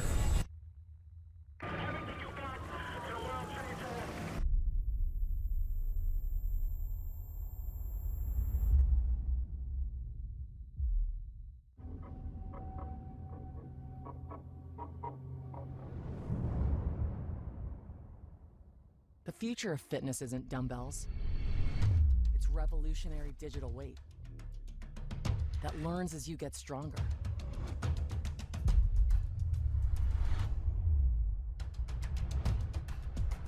So you can be your strongest. Tonal, now at 40 Nordstrom locations nationwide. This is my wallet before, and this is my Ridge wallet. It's smaller, lighter, and a lot more convenient than my old leather wallet. And helps me get rid of all the junk that I've collected over the years. The Ridge is a huge upgrade. Get your Ridge wallet at ridge.com. Managing your money can be hard, but what if there was a secret financial control center that helped you organize your spending, manage unwanted subscriptions, and lower your bills? Download Truebill, your all-in-one finance app. History of the Sitcom, tonight at 9 on CNN. Closed captioning brought to you by Flex Seal family of products. This storm season, you need the entire Flex Seal family of products. Get the Flex Seal family of products at these fine retailers. And before we go, let's get a quick update on Tropical Storm Henri. The outer rain bands of this storm are already over eastern Long Island and southern New England. These hurricane conditions, as well as flooding and dangerous storm surge, are expected later today, and more than 50 million people are threatened by these conditions. We're going to check in with our CNN meteorologist, Allison Chinchar. Allison, what can you tell us about what you're seeing about the storm's trajectory this morning, and what should people who are in the path know about this? Right, so the basic thing we want them to understand is expect very heavy rainfall, very gusty winds, and especially storm surge along the coast. Right now, sustained winds are 70 miles per hour, gusting up to 90 miles per hour. That forward speed continues to slow down. That's not what we want to see, because that means as it slows down, it has more time to dump a tremendous amount of rain. It's going to eventually make landfall, likely here in just the next couple of hours before we get to lunchtime. Continue to push inland before making a sharp turn back out over open water. Here's a look. You can see some of those heavy rain bands pushing in across Connecticut, New York, and especially over New Jersey. And unfortunately for New Jersey, they already had several inches of rain so far today. Again, we're really kind of focusing in on those yellow and orange colors. That's where you're going to see the heaviest bands of rain. It's why we have flash flood watches and even flash flood warnings in effect. Those are likely to last for the entire rest of the day today as more of those bands continue to push that rain inland. So even areas of upstate New York, Vermont, New Hampshire likely to get several inches of rain too. Storm surge going to be a big concern right there along the immediate coast. The concern is that the landfall time may end up lining up with some of these areas' high tide. This isn't just a normal high tide either. Today is the full moon, so you're dealing with astronomical high tides at the same time that you're likely getting a big push of this storm surge. So coastal flooding, beach erosion, those are going to be big concerns for us as we go into there. Caitlin? So astronomical high tides, and we have the remnants of Fred that came through the Northeast just last week. Now this tropical storm is making landfall. How does that work, giving the flooding in that area since they have had these back-to-back storms?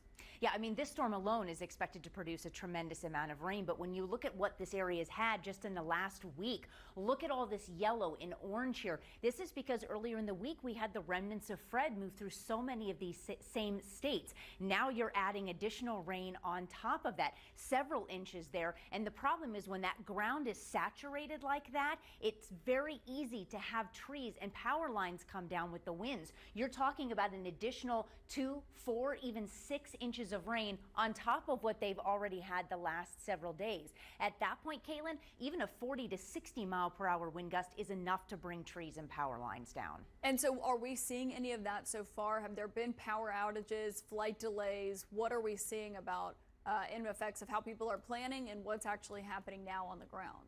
Yeah, so power outages, we already have several thousand. The hardest hit area right now looks to be New Jersey, just because they were really the first to get some of those heavier rain bands in. But delays are also going to be a concern. Boston, New York, Philadelphia, all of those airports already collectively have hundreds of cancellations and delays, especially out of LaGuardia, Newark, and Boston. But again, those numbers could start to tick up as we go through the day. Allison Chinchar, thank you for that update, and we will be sure to keep checking with you hourly to make sure we know what is happening with this tropical storm. That's it for Inside Politics Sunday. Join us back here every Sunday at 8 a.m. Eastern Time and the weekday show as well at noon Eastern. Up next is State of the Union with guest host Brianna Keeler. She has some very important guests today, including President Biden's National Security Advisor Jake Sullivan and Afghan war veteran and Republican Congressman Adam Kinzinger. But before we go, we want to end on some good news and give a big congratulations to this show's anchor and my friend, Abby Phillip. Abby and her husband, Marcus, welcomed their beautiful daughter, Naomi Angelina Richardson, on Monday. Naomi, which means pleasant one, has been delighting her parents, grandparents, and their dog, Booker, for the last week. And I'm sure it won't be long before Naomi will be here to share her reporting and insights with all of you. Thank you again for sharing your Sunday morning with us.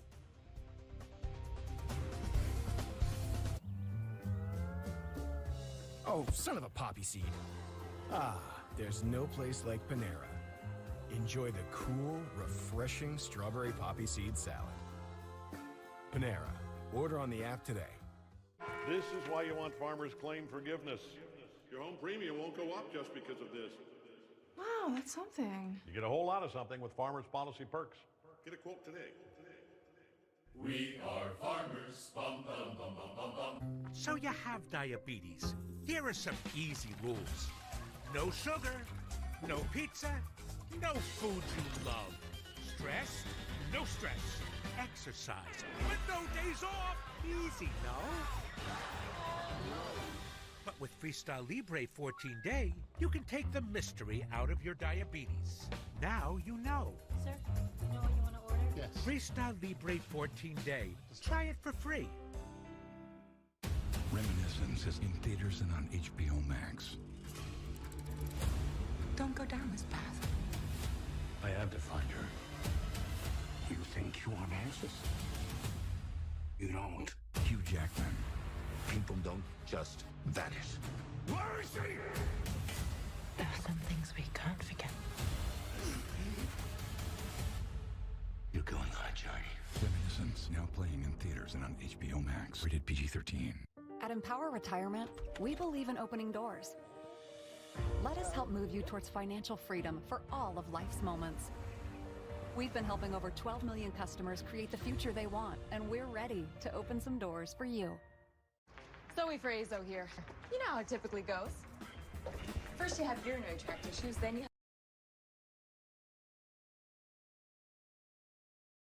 have urinary tract bacteria. Own your day with Azo. Chaos in Afghanistan. What went wrong? National Security Advisor Jake Sullivan speaks, plus Congressman Adam Kinzinger, and the mask debate as Delta surges. Surgeon General Dr. Vivek Murthy joins State of the Union. Next. Selling a home is expensive and stressful, so we set out to create a better home selling experience with a network of the most successful real estate agents in America that'll sell your home for as little as a 2% commission. The icing on the cake with the Ideal Agent was that we saved $12,000 in commissions. We would definitely use Ideal Agent again. The whole process was so positive for us. Excellent service. Getting right to the point, hiring Ideal Agent, I wish we would have done that sooner, and we would have saved 6 months of time and mortgage payments that would have probably never happened if we would have just gone with them first. They were so stress-free. The whole process was amazing, and I would definitely recommend them. We certainly recommend Ideal Agent now to all of our family, all of our friends. It's just a great experience. We are not a discount brokerage. These are top local agents that'll get you the best results.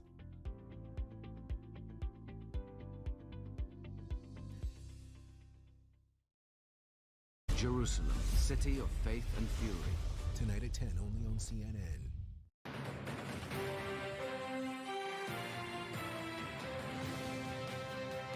Racing the clock. This is one of the largest, most difficult airlifts in history. Will the president be able to keep his promise to evacuate tens of thousands of people from Afghanistan? I made the decision. The buck stops with me. White House National Security Advisor Jake Sullivan and Republican Congressman and veteran Adam Kinzinger join me to discuss next. And astronomical rise. COVID cases spread misery among the unvaccinated. Could a new announcement from the administration help keep you safe? Surgeon General Vivek Murthy is ahead. Plus, profile in courage. Former Republican Congressman Paul Mitchell left his party over election lies. Months later, as he bravely faced death from cancer, Mitchell did one last interview with his final message. Learn to understand people and judge less. And love more, and let's have less hatred.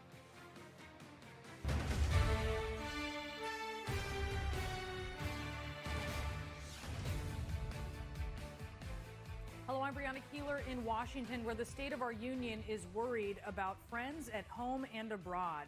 The outer bands of Tropical Storm Henri have begun to pummel the northeastern United States as more than 50 million people wake up under tropical storm alerts. Henri is expected to make landfall in just hours on Long Island or New England.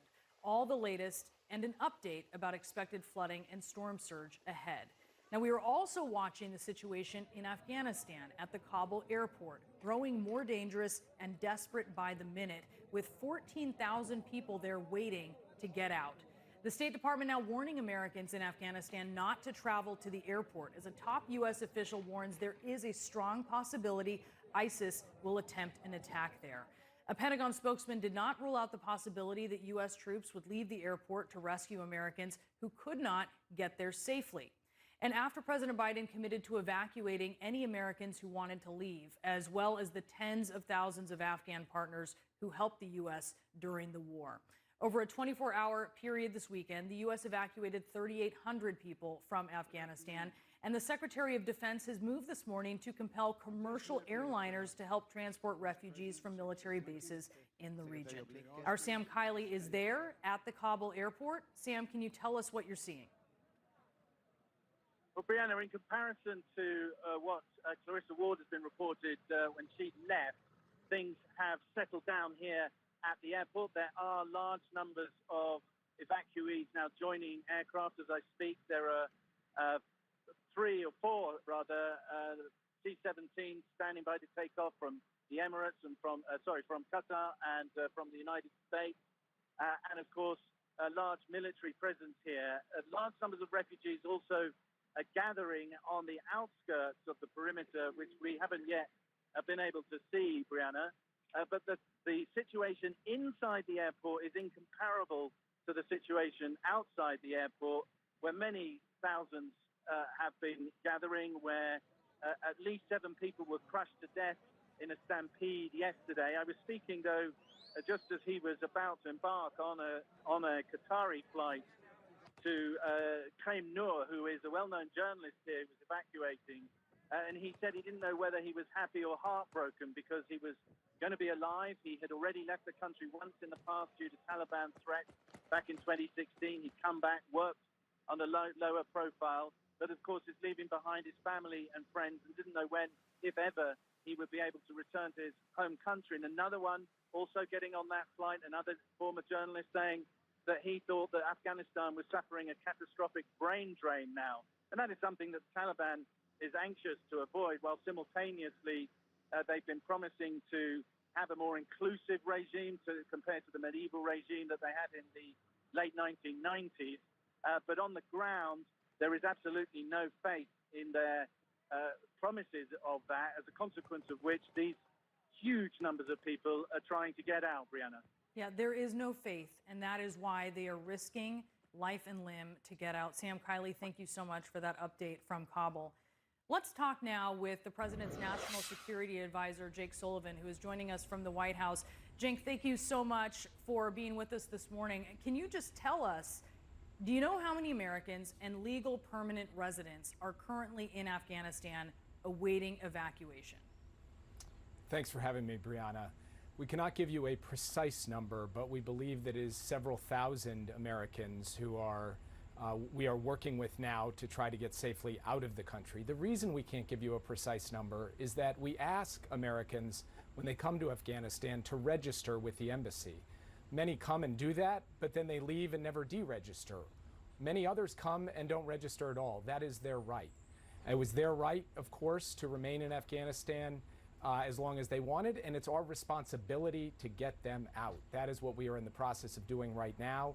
We are working hard to organize groups of Americans, to bring them on the airbase, to get them on flights and get them out of the country. Their family members are certainly advocating for them. There are a number of veterans who are as well. Do you have a sense from that, the number of Americans that may still be in country there, who have people or who themselves have contacted the U.S. government to say they're there? As I've said, we have been in contact with a few thousand Americans, and we are working hard to make arrangements, make plans with each of those people and each of their families to get them safely to the airport and get them out. We're communicating with them by email, by telephone, by text message. They have been very responsive. And as I said before, this is an operational and logistical challenge in a risky and dynamic environment, but we are executing a plan to get those American citizens out of the country. So now the question is, how do you do it? And the Pentagon yesterday hinted as much at this, that this could be going on or may be going on. Are there special operations happening right now? Are there extractions happening outside of the airport within Kabul to get American citizens to safety? I'm not going to speak to the operational parameters of what is happening at the airfield right now. What I will tell you, Brianna, and this is very important, is that for the American citizens right now who are sitting at home, we will be reaching out and contacting you. We've already spoken with nearly all of them over the past 24 or 48 hours. We'll be making a plan for you to come to the airport. And we have secured the capacity to get large numbers of Americans safe passage through to the airport and on to the airfield. The goal here is to move people as rapidly and safely and efficiently as possible. That's what we're doing.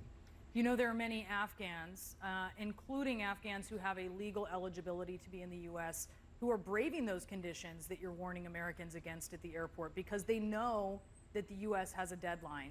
The New York Times reports that the 2-year-old daughter of an interpreter who worked for an American company, who worked with American troops, was trampled to death in a crowd yesterday. And you know this situation outside the airport isn't getting better, it's getting worse. How many Afghans still need to be evacuated? And can you guarantee them that even past August 31st, you will get them out safely? So first, Brianna, we are all heartbroken by the scenes outside of the Kabul airport. I read the same article that you read about that young girl, and it's terrible. It's just awful and tragic, and it is a sign of the human costs of what is unfolding in Afghanistan right now. What we are doing every single minute of every single hour of every single day is working to establish as much order and security outside that airfield as possible, to create safe passage for all civilians, including the Afghans who work for us, to the airport, to get them on planes and get them out. And we are not going to rest until we have followed through on getting visas to all of those people and getting them on planes and getting them out of the country. Those crowds, of course, are vulnerable to attack. How real is this ISIS threat? The threat is real, it is acute, it is persistent, and it is something that we are focused on with every tool in our arsenal. Our commanders on the ground have a wide variety of capabilities that they are using to defend the airfield against a potential terrorist attack.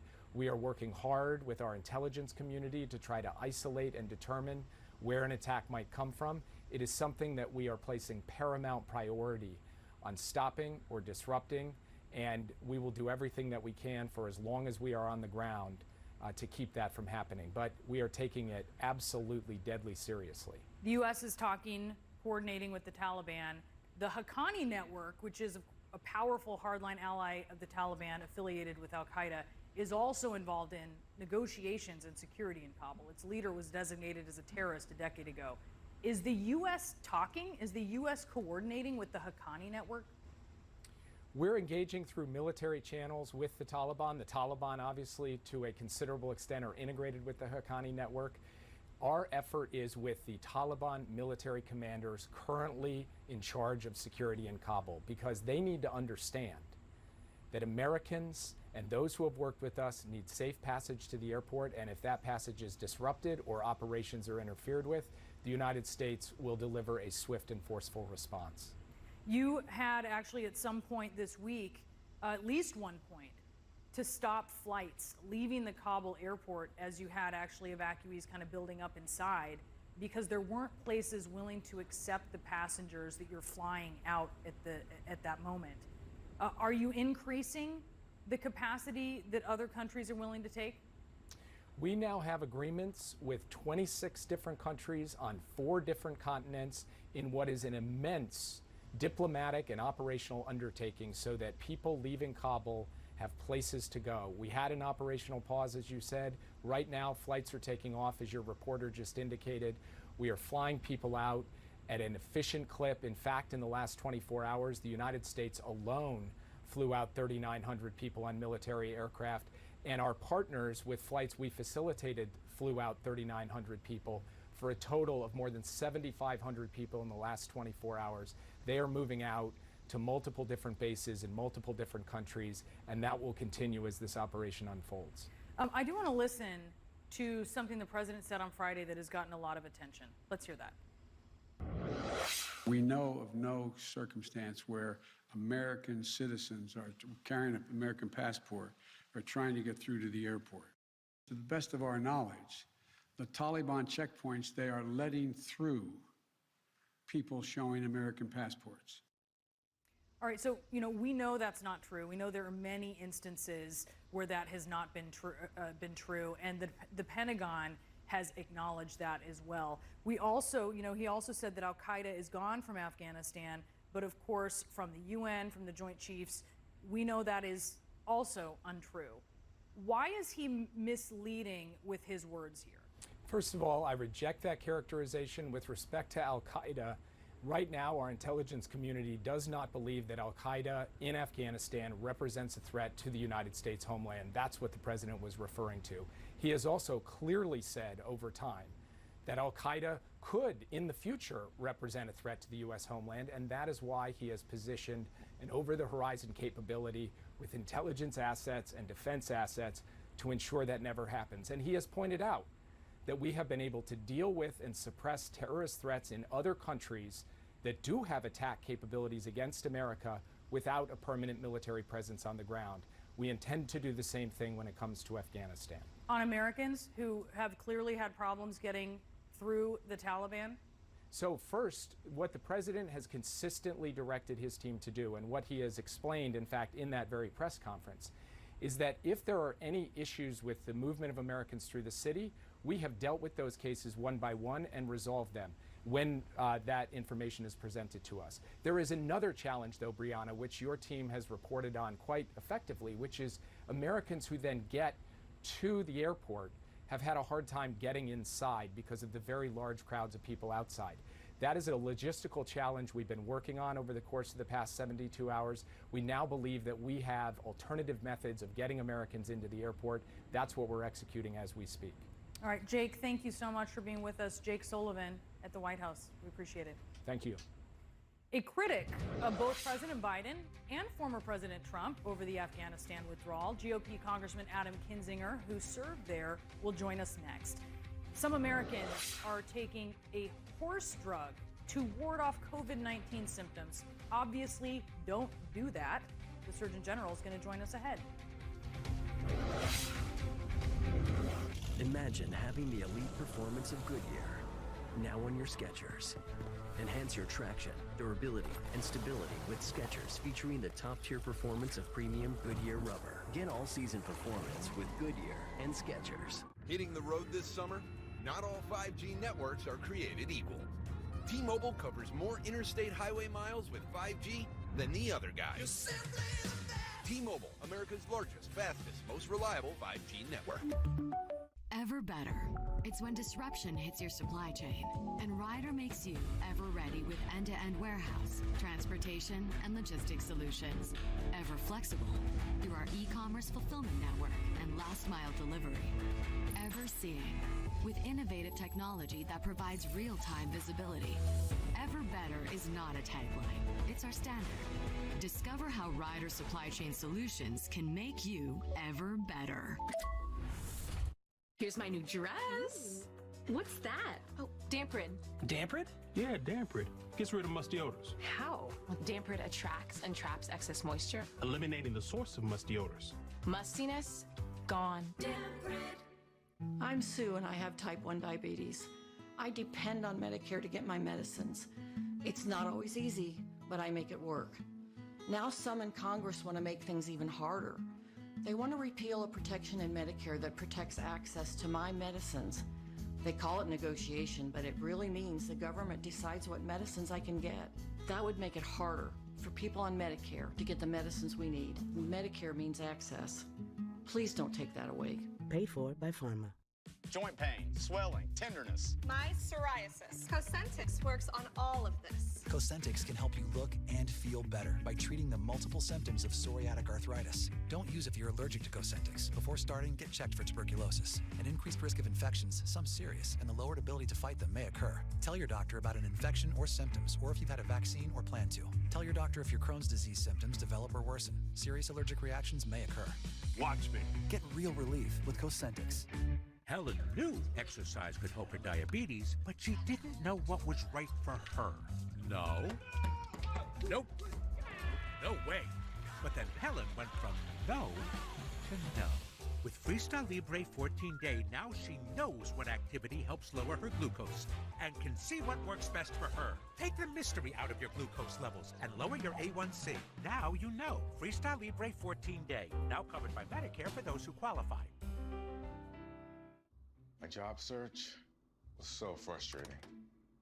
Baking helped with my stress. ZipRecruiter helped with my job search. It's like a free personal recruiter, doing the heavy lifting for me so I can apply with a click. Some companies even invited me to apply. It worked. I start Monday. Hope my suit still fits. Go to ZipRecruiter.com and put ZipRecruiter to work. Grammarly is your personal writing assistant for clear emails, confident messages, stronger essays, and more to help you and your kids get work done from anywhere.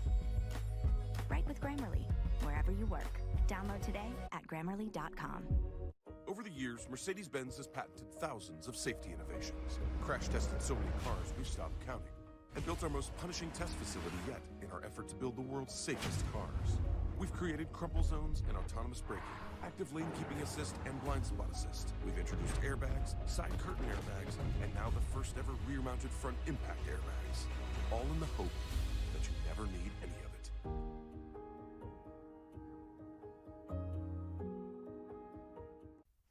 Closed captioning brought to you by Flex Seal family of products. This storm season, you need the entire Flex Seal family of products. Get the Flex Seal family of products at these fine retailers.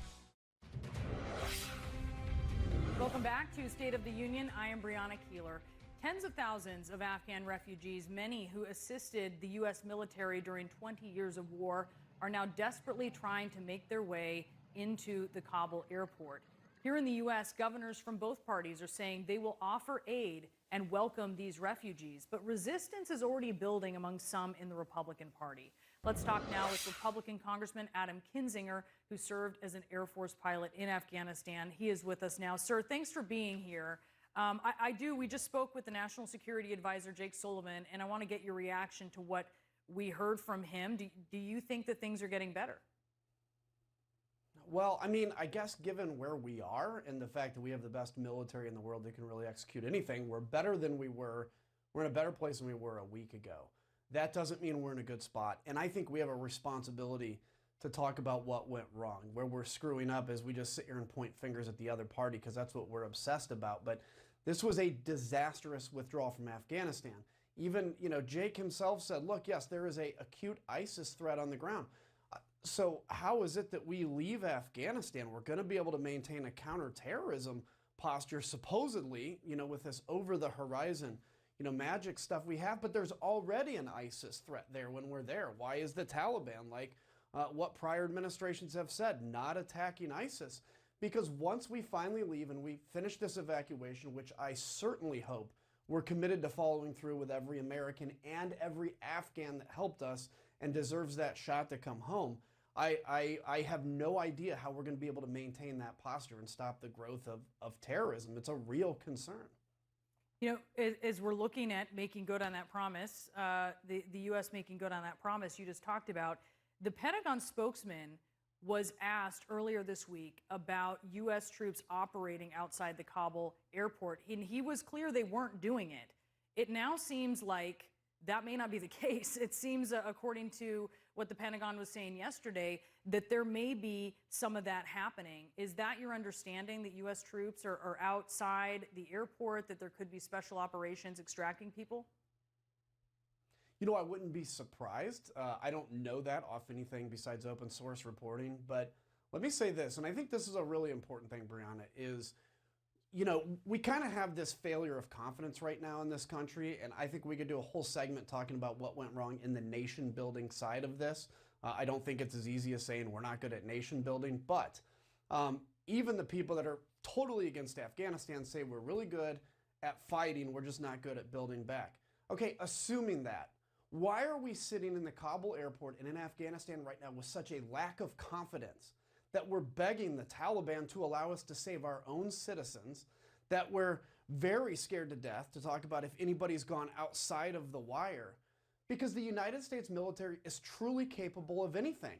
Like, look, okay, we can fail at the build back of Afghanistan. Again, we could have a whole conversation on that where I might disagree a little bit, but we know we're good. And we're sitting around licking our wounds in the airport. And even President Biden at one point said, gee, we just can't guarantee the outcome. The United States military can. And by the way, I commend the military for carrying out this almost near impossible execution of this, particularly given the circumstances they were handed. We're seeing almost a bifurcation right now of U.S. citizens being told by, the State Department not to come to the airport, it's too dangerous. But you're not seeing these visa applicants or folks who are eligible for that, people who helped, Afghans who helped the U.S., being deterred by that. And part of that is because they see the deadline, this August 31st deadline, and it's coming up fast for them. According to the New York Times, the 2-year-old daughter of a former interpreter was trampled to death in the crowd. Do you think the president is making good on his promise?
unfold. I mean, keep in mind one thing, Brian. 5,000 people, while this was going on, died of COVID in this country. 500 people died of gun violence in the last week in this country. And we're perspective, and not a single American has died on the pullout in the midst of this chaotic situation and a political hurricane. And I don't think the press fully understands what the context is for the American public. And so when you understand the context not only of Afghanistan, but the context of what's going on in our country, there's far worse crisis situations, including the assault on our democracy, that get forgotten about in the midst of this. Well, I think we can juggle lots of balls at once, but I hear what you're saying. Let me show a poll that just came in from NBC today. Amanda, we know that Americans want out of Afghanistan, but this poll also shows 60% of Americans disapproving of Biden's handling. Looking specifically at what's happened recently. Does that surprise you? Do you think that's a reaction to the media coverage? What do you say? I mean, I think that's a reaction to the media coverage. Most Americans recognize full well they are not military experts, they are not foreign policy experts, so their only information about this that they're getting is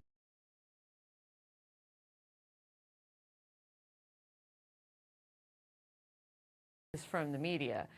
And the media's got a message that Biden messed this up. We're not getting a lot of explanations about how we were supposed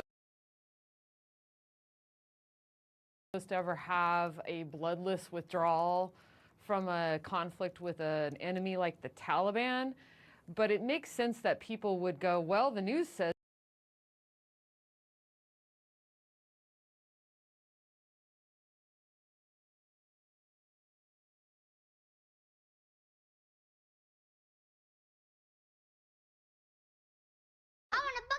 chicken.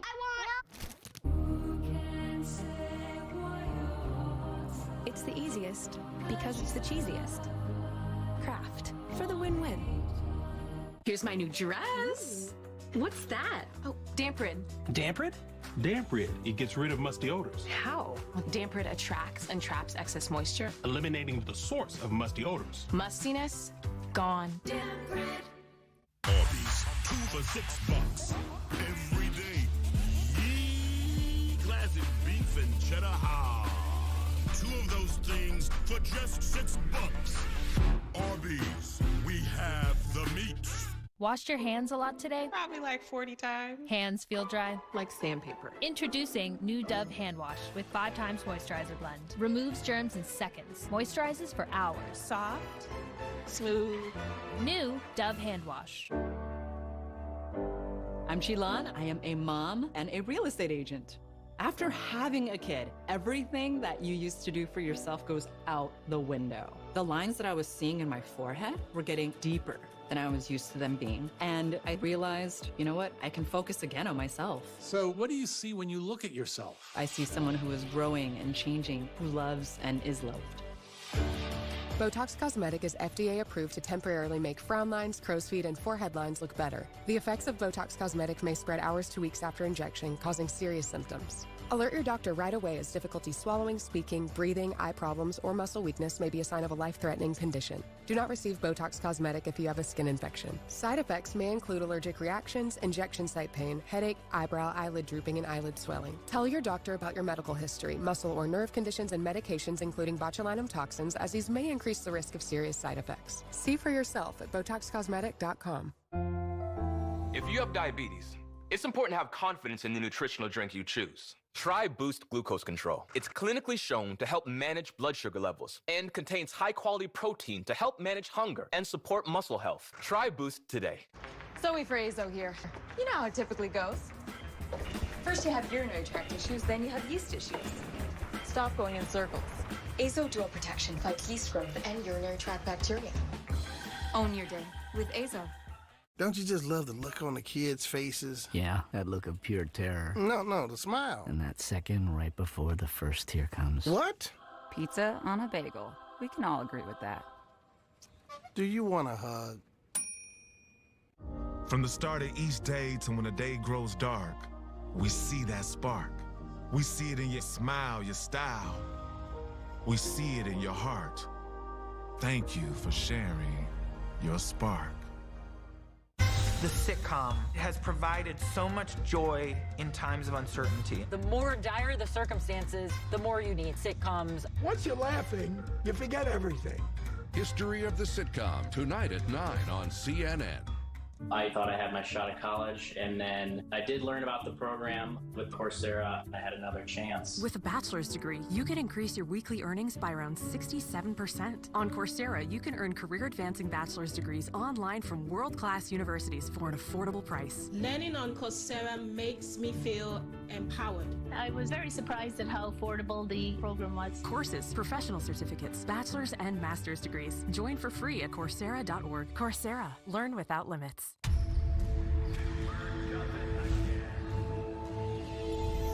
I've redefined my position and what a champion looks like. So how do I keep changing the game for good? By raising the bar even higher.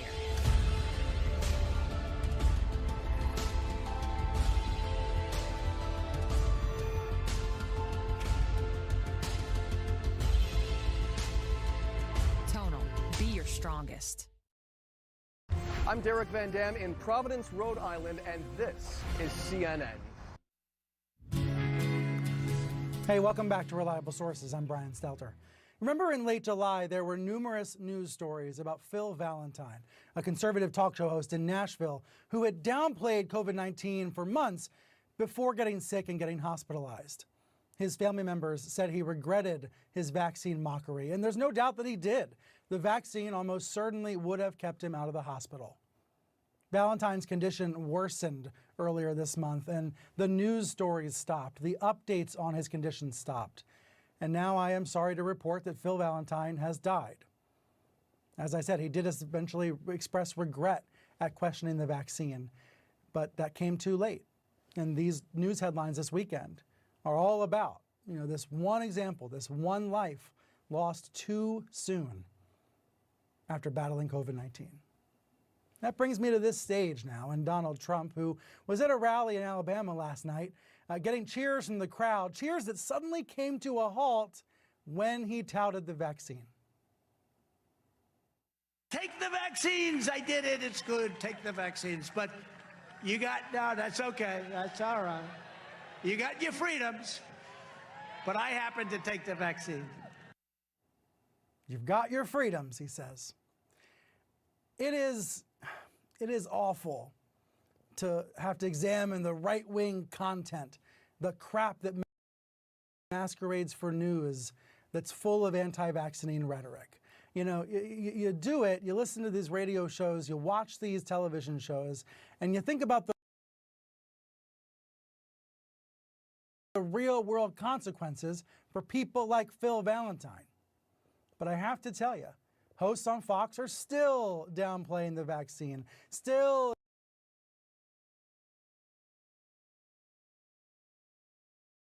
engaging in contrarianism, still ratcheting up the skepticism.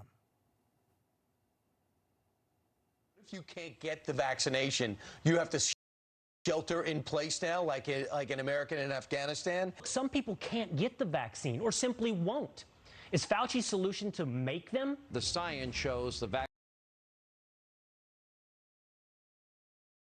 vaccine will not necessarily protect you. It's not protecting many people. She says just replace the words vaccinated and unvaccinated to black and white or Muslim and Catholic or gay or heterosexual. Listen to her. So they're saying it's about discrimination, but on the air is one thing. Behind office doors is another. Fox management is mandating that employees disclose their vaccination status. This is a memo that came out earlier in the week. It stops short of saying employees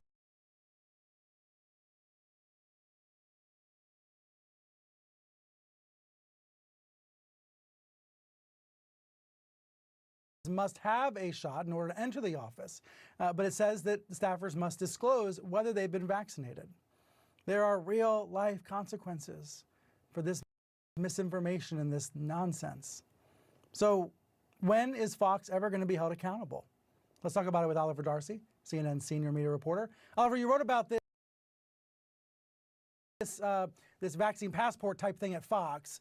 Do you view it as an example of hypocrisy on the part of Fox management? It's an example of brazen, bald-faced hypocrisy on behalf of Fox. Like you pointed out, Brian, there are really two Foxes. One that the viewers see, one that's public-facing, that engages in anti-vaccine rhetoric.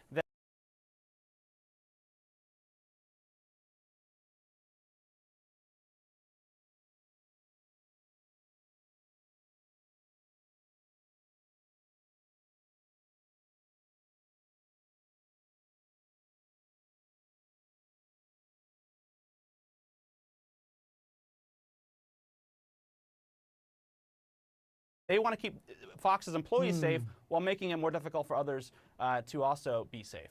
That's a really striking image. I mean, we're never going to see it. But inside a control room at Fox,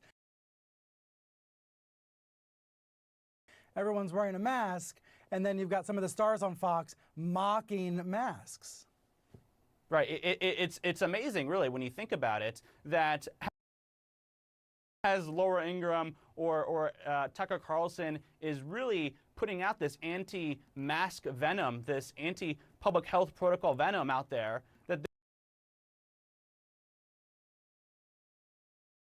their entire staff in the control room is actually wearing a mask. And it's just because Fox News management knows that these are very basic, common sense health protocols that will keep people safe.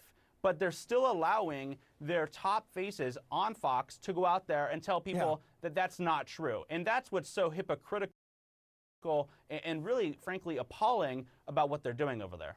By the way, new USA Today poll this morning, 72% of people surveyed said mask mandates are a matter of health and safety, not some infringement on their liberty. You know, I don't love wearing a mask. I know you don't either. But this is not the kind of Fox portrays an America that doesn't actually exist, where there's this overwhelming opposition to masks, and that's not actually the reality. All right, Oliver, do you see any signs that the anti-vaccine bubble can be burst, that this kind of vaccine opposition media is ever going to snap to reality, even as radio hosts die after battling COVID? Do you see any signs of that? I mean, if you watch Fox News, if you watch some of the right-wing media channels and listen to some of the shows out there, there really is no indication that there is going to be a shift. If anything, it's actually getting worse as businesses and governments are starting to implement vaccine passports and ask about vaccine status and say you have to be vaccinated to come back to work. The opposition is growing worse. They're saying this is an infringement on your freedoms and so on and so forth. So unfortunately, I wish I had better news for you, but there doesn't really seem to be any signs that it's getting better.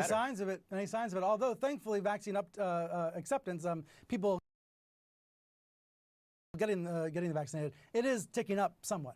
Oliver, I know you've been celebrating your birthday this weekend. You might have missed a crazy moment on one of those right-wing web streams, one of these, pro-Trump MAGA streams for his rally. There was a moment where Mike Lindell was being interviewed yesterday, and I want to play it because I think it's important to see just how radicalized some Trump believers have become. Watch. People want change now. We can't wait to 2024 for things to reverse. This country is going down a road right now that has to be reversed now. Yeah, it has to happen now. It's Trump 2021. 100% Trump 2021. I just want everybody who doesn't watch this crazy stuff to realize this is the anti-democratic campaign that we see underway from parts of MAGA media. It's the interviewer saying, we need change now, kick Biden out of office now, and then Lindell, of course, is lying, claiming that Trump's going to be reinstated. This is happening right under our noses. Yeah, Brian, and a lot of the people that do push this anti-vaccine rhetoric, I know it's been talked about, but they're also the same people who are pushing these election lies. They're engaged on lies on many fronts at this point, and it's a sustained propaganda effort on their behalf. And unfortunately, too, there are these avenues, these platforms that allow them to spread this sort of disinformation to large audiences. And I think, we talk about conspiracy theories and misinformation quite a bit, but there's still these platforms that allow for them to spread so quickly. And there's it is an anti-democratic crusade. and it is happening right in front of us. And I just don't want people to look away from it. When we've got a guy driving up to the Capitol, you know, claiming he has a bomb, who's had his mind poisoned, we can't just move on the next day and pretend like it was no big deal. All right, Oliver, thank you so much. Thanks for being here. Oliver, of course, is my co-pilot on the Nightly Reliable Sources newsletter. Sign up for free, reliablesources.com. When we come back, the reporter who exposed the new host of Jeopardy. Hear from her in a moment. Think of what peanuts have given humanity. Fuel for vast migrations, sustenance for mountaineering expeditions and long journeys across the world. But most importantly, they give us something to eat when we drink beer. Planters, a nut above. This is our collective history.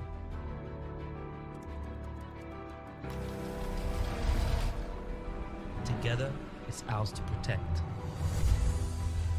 For new histories to be written, new records shattered, new legacies forged.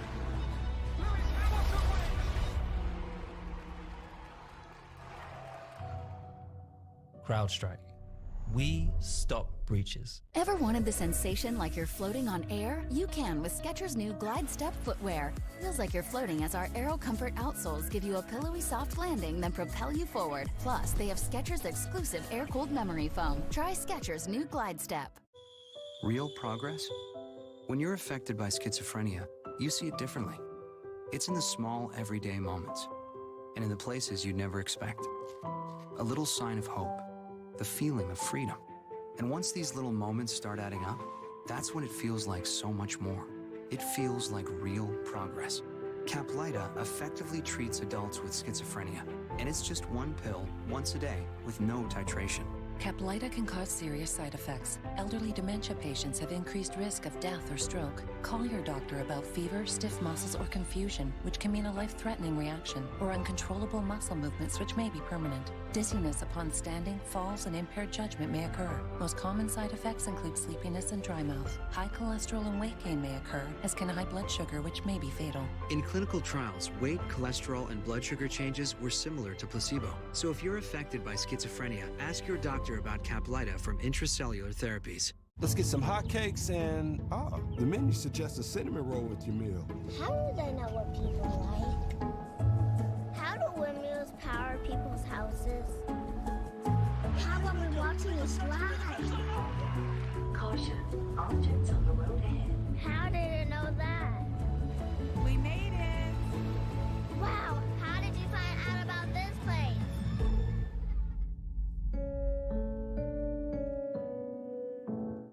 Wellness, here I come. Are you happy with your life? How much time do you got? You came here to heal. Surrender yourself to me. This is exciting. Things seem a little nuts, though. This whole place doesn't make any sense. Have you all gone mad? Tonight, we're gonna celebrate. We will even have wine. Is she looking at me when she says wine? Eat, drink, and be merry. Want to feel good about your meat and dairy? Well, we're your feel-good sanctuary. We say no to yucky sweeteners. That stuff makes us wary. That's what makes us eco-revolutionary, animal emissary, agricultural visionary, green missionary, never scary or unnecessary. So you can be gastronomically expressionary, making sustainable attainable. That's what makes us whole. At Fisher Investments, our clients know we have their backs. How do your clients know that?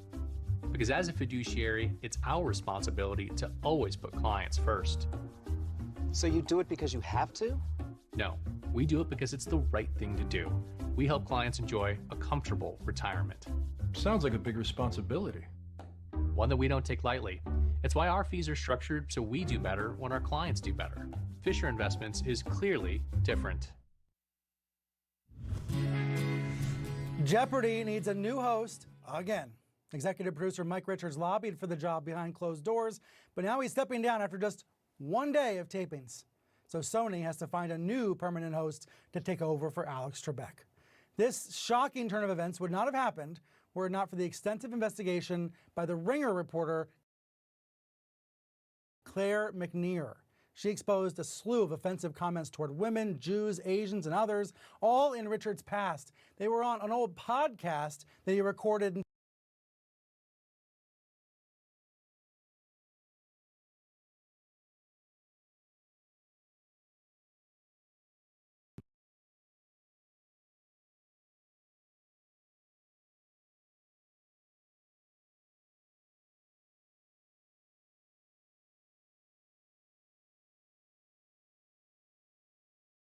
Job very similar to the one that he now holds at Jeopardy, where he was the person running this large workplace of this storied game show, and he did this podcast very much in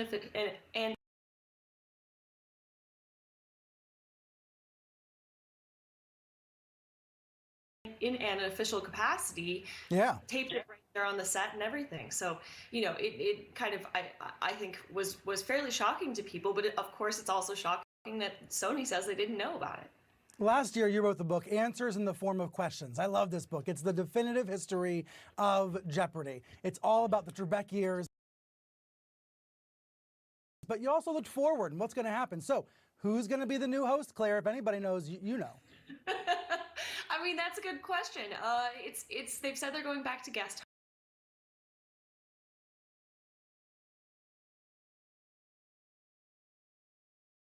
hosts. We don't know how long they'll do that. We don't know for sure what they plan to do in this new guest host rotation. I think Sony has two options. One is to go back to some of those guest hosts that they International used over the conflicts have last forced 6-7 hundreds months. of thousands of people to 3 flee of their whom were homelands actually over in the studio centuries, on Thursday forming when migration Richards routes that taped shape his today's 5 global diplomatic episodes policy. Day 5, Americans Jeopardy trapped before he behind stepped down enemy as host, lines. so that's my Pretty idea, much, like Buzzy well, Cohen they're and being Ken held at Jennings, the so whim they're all of the kind of Taliban. there and on Yes, hand, a and then, of terrorist course, there's organization also on Sunday. The Clue Crew,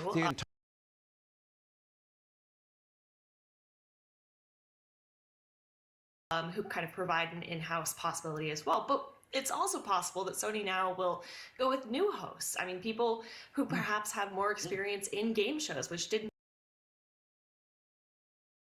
Entire country of Afghanistan really fell to the top. happen the first time around, or somebody like Laura Coates, a CNN analyst who has gotten a whole bunch of attention over this, the last week or so.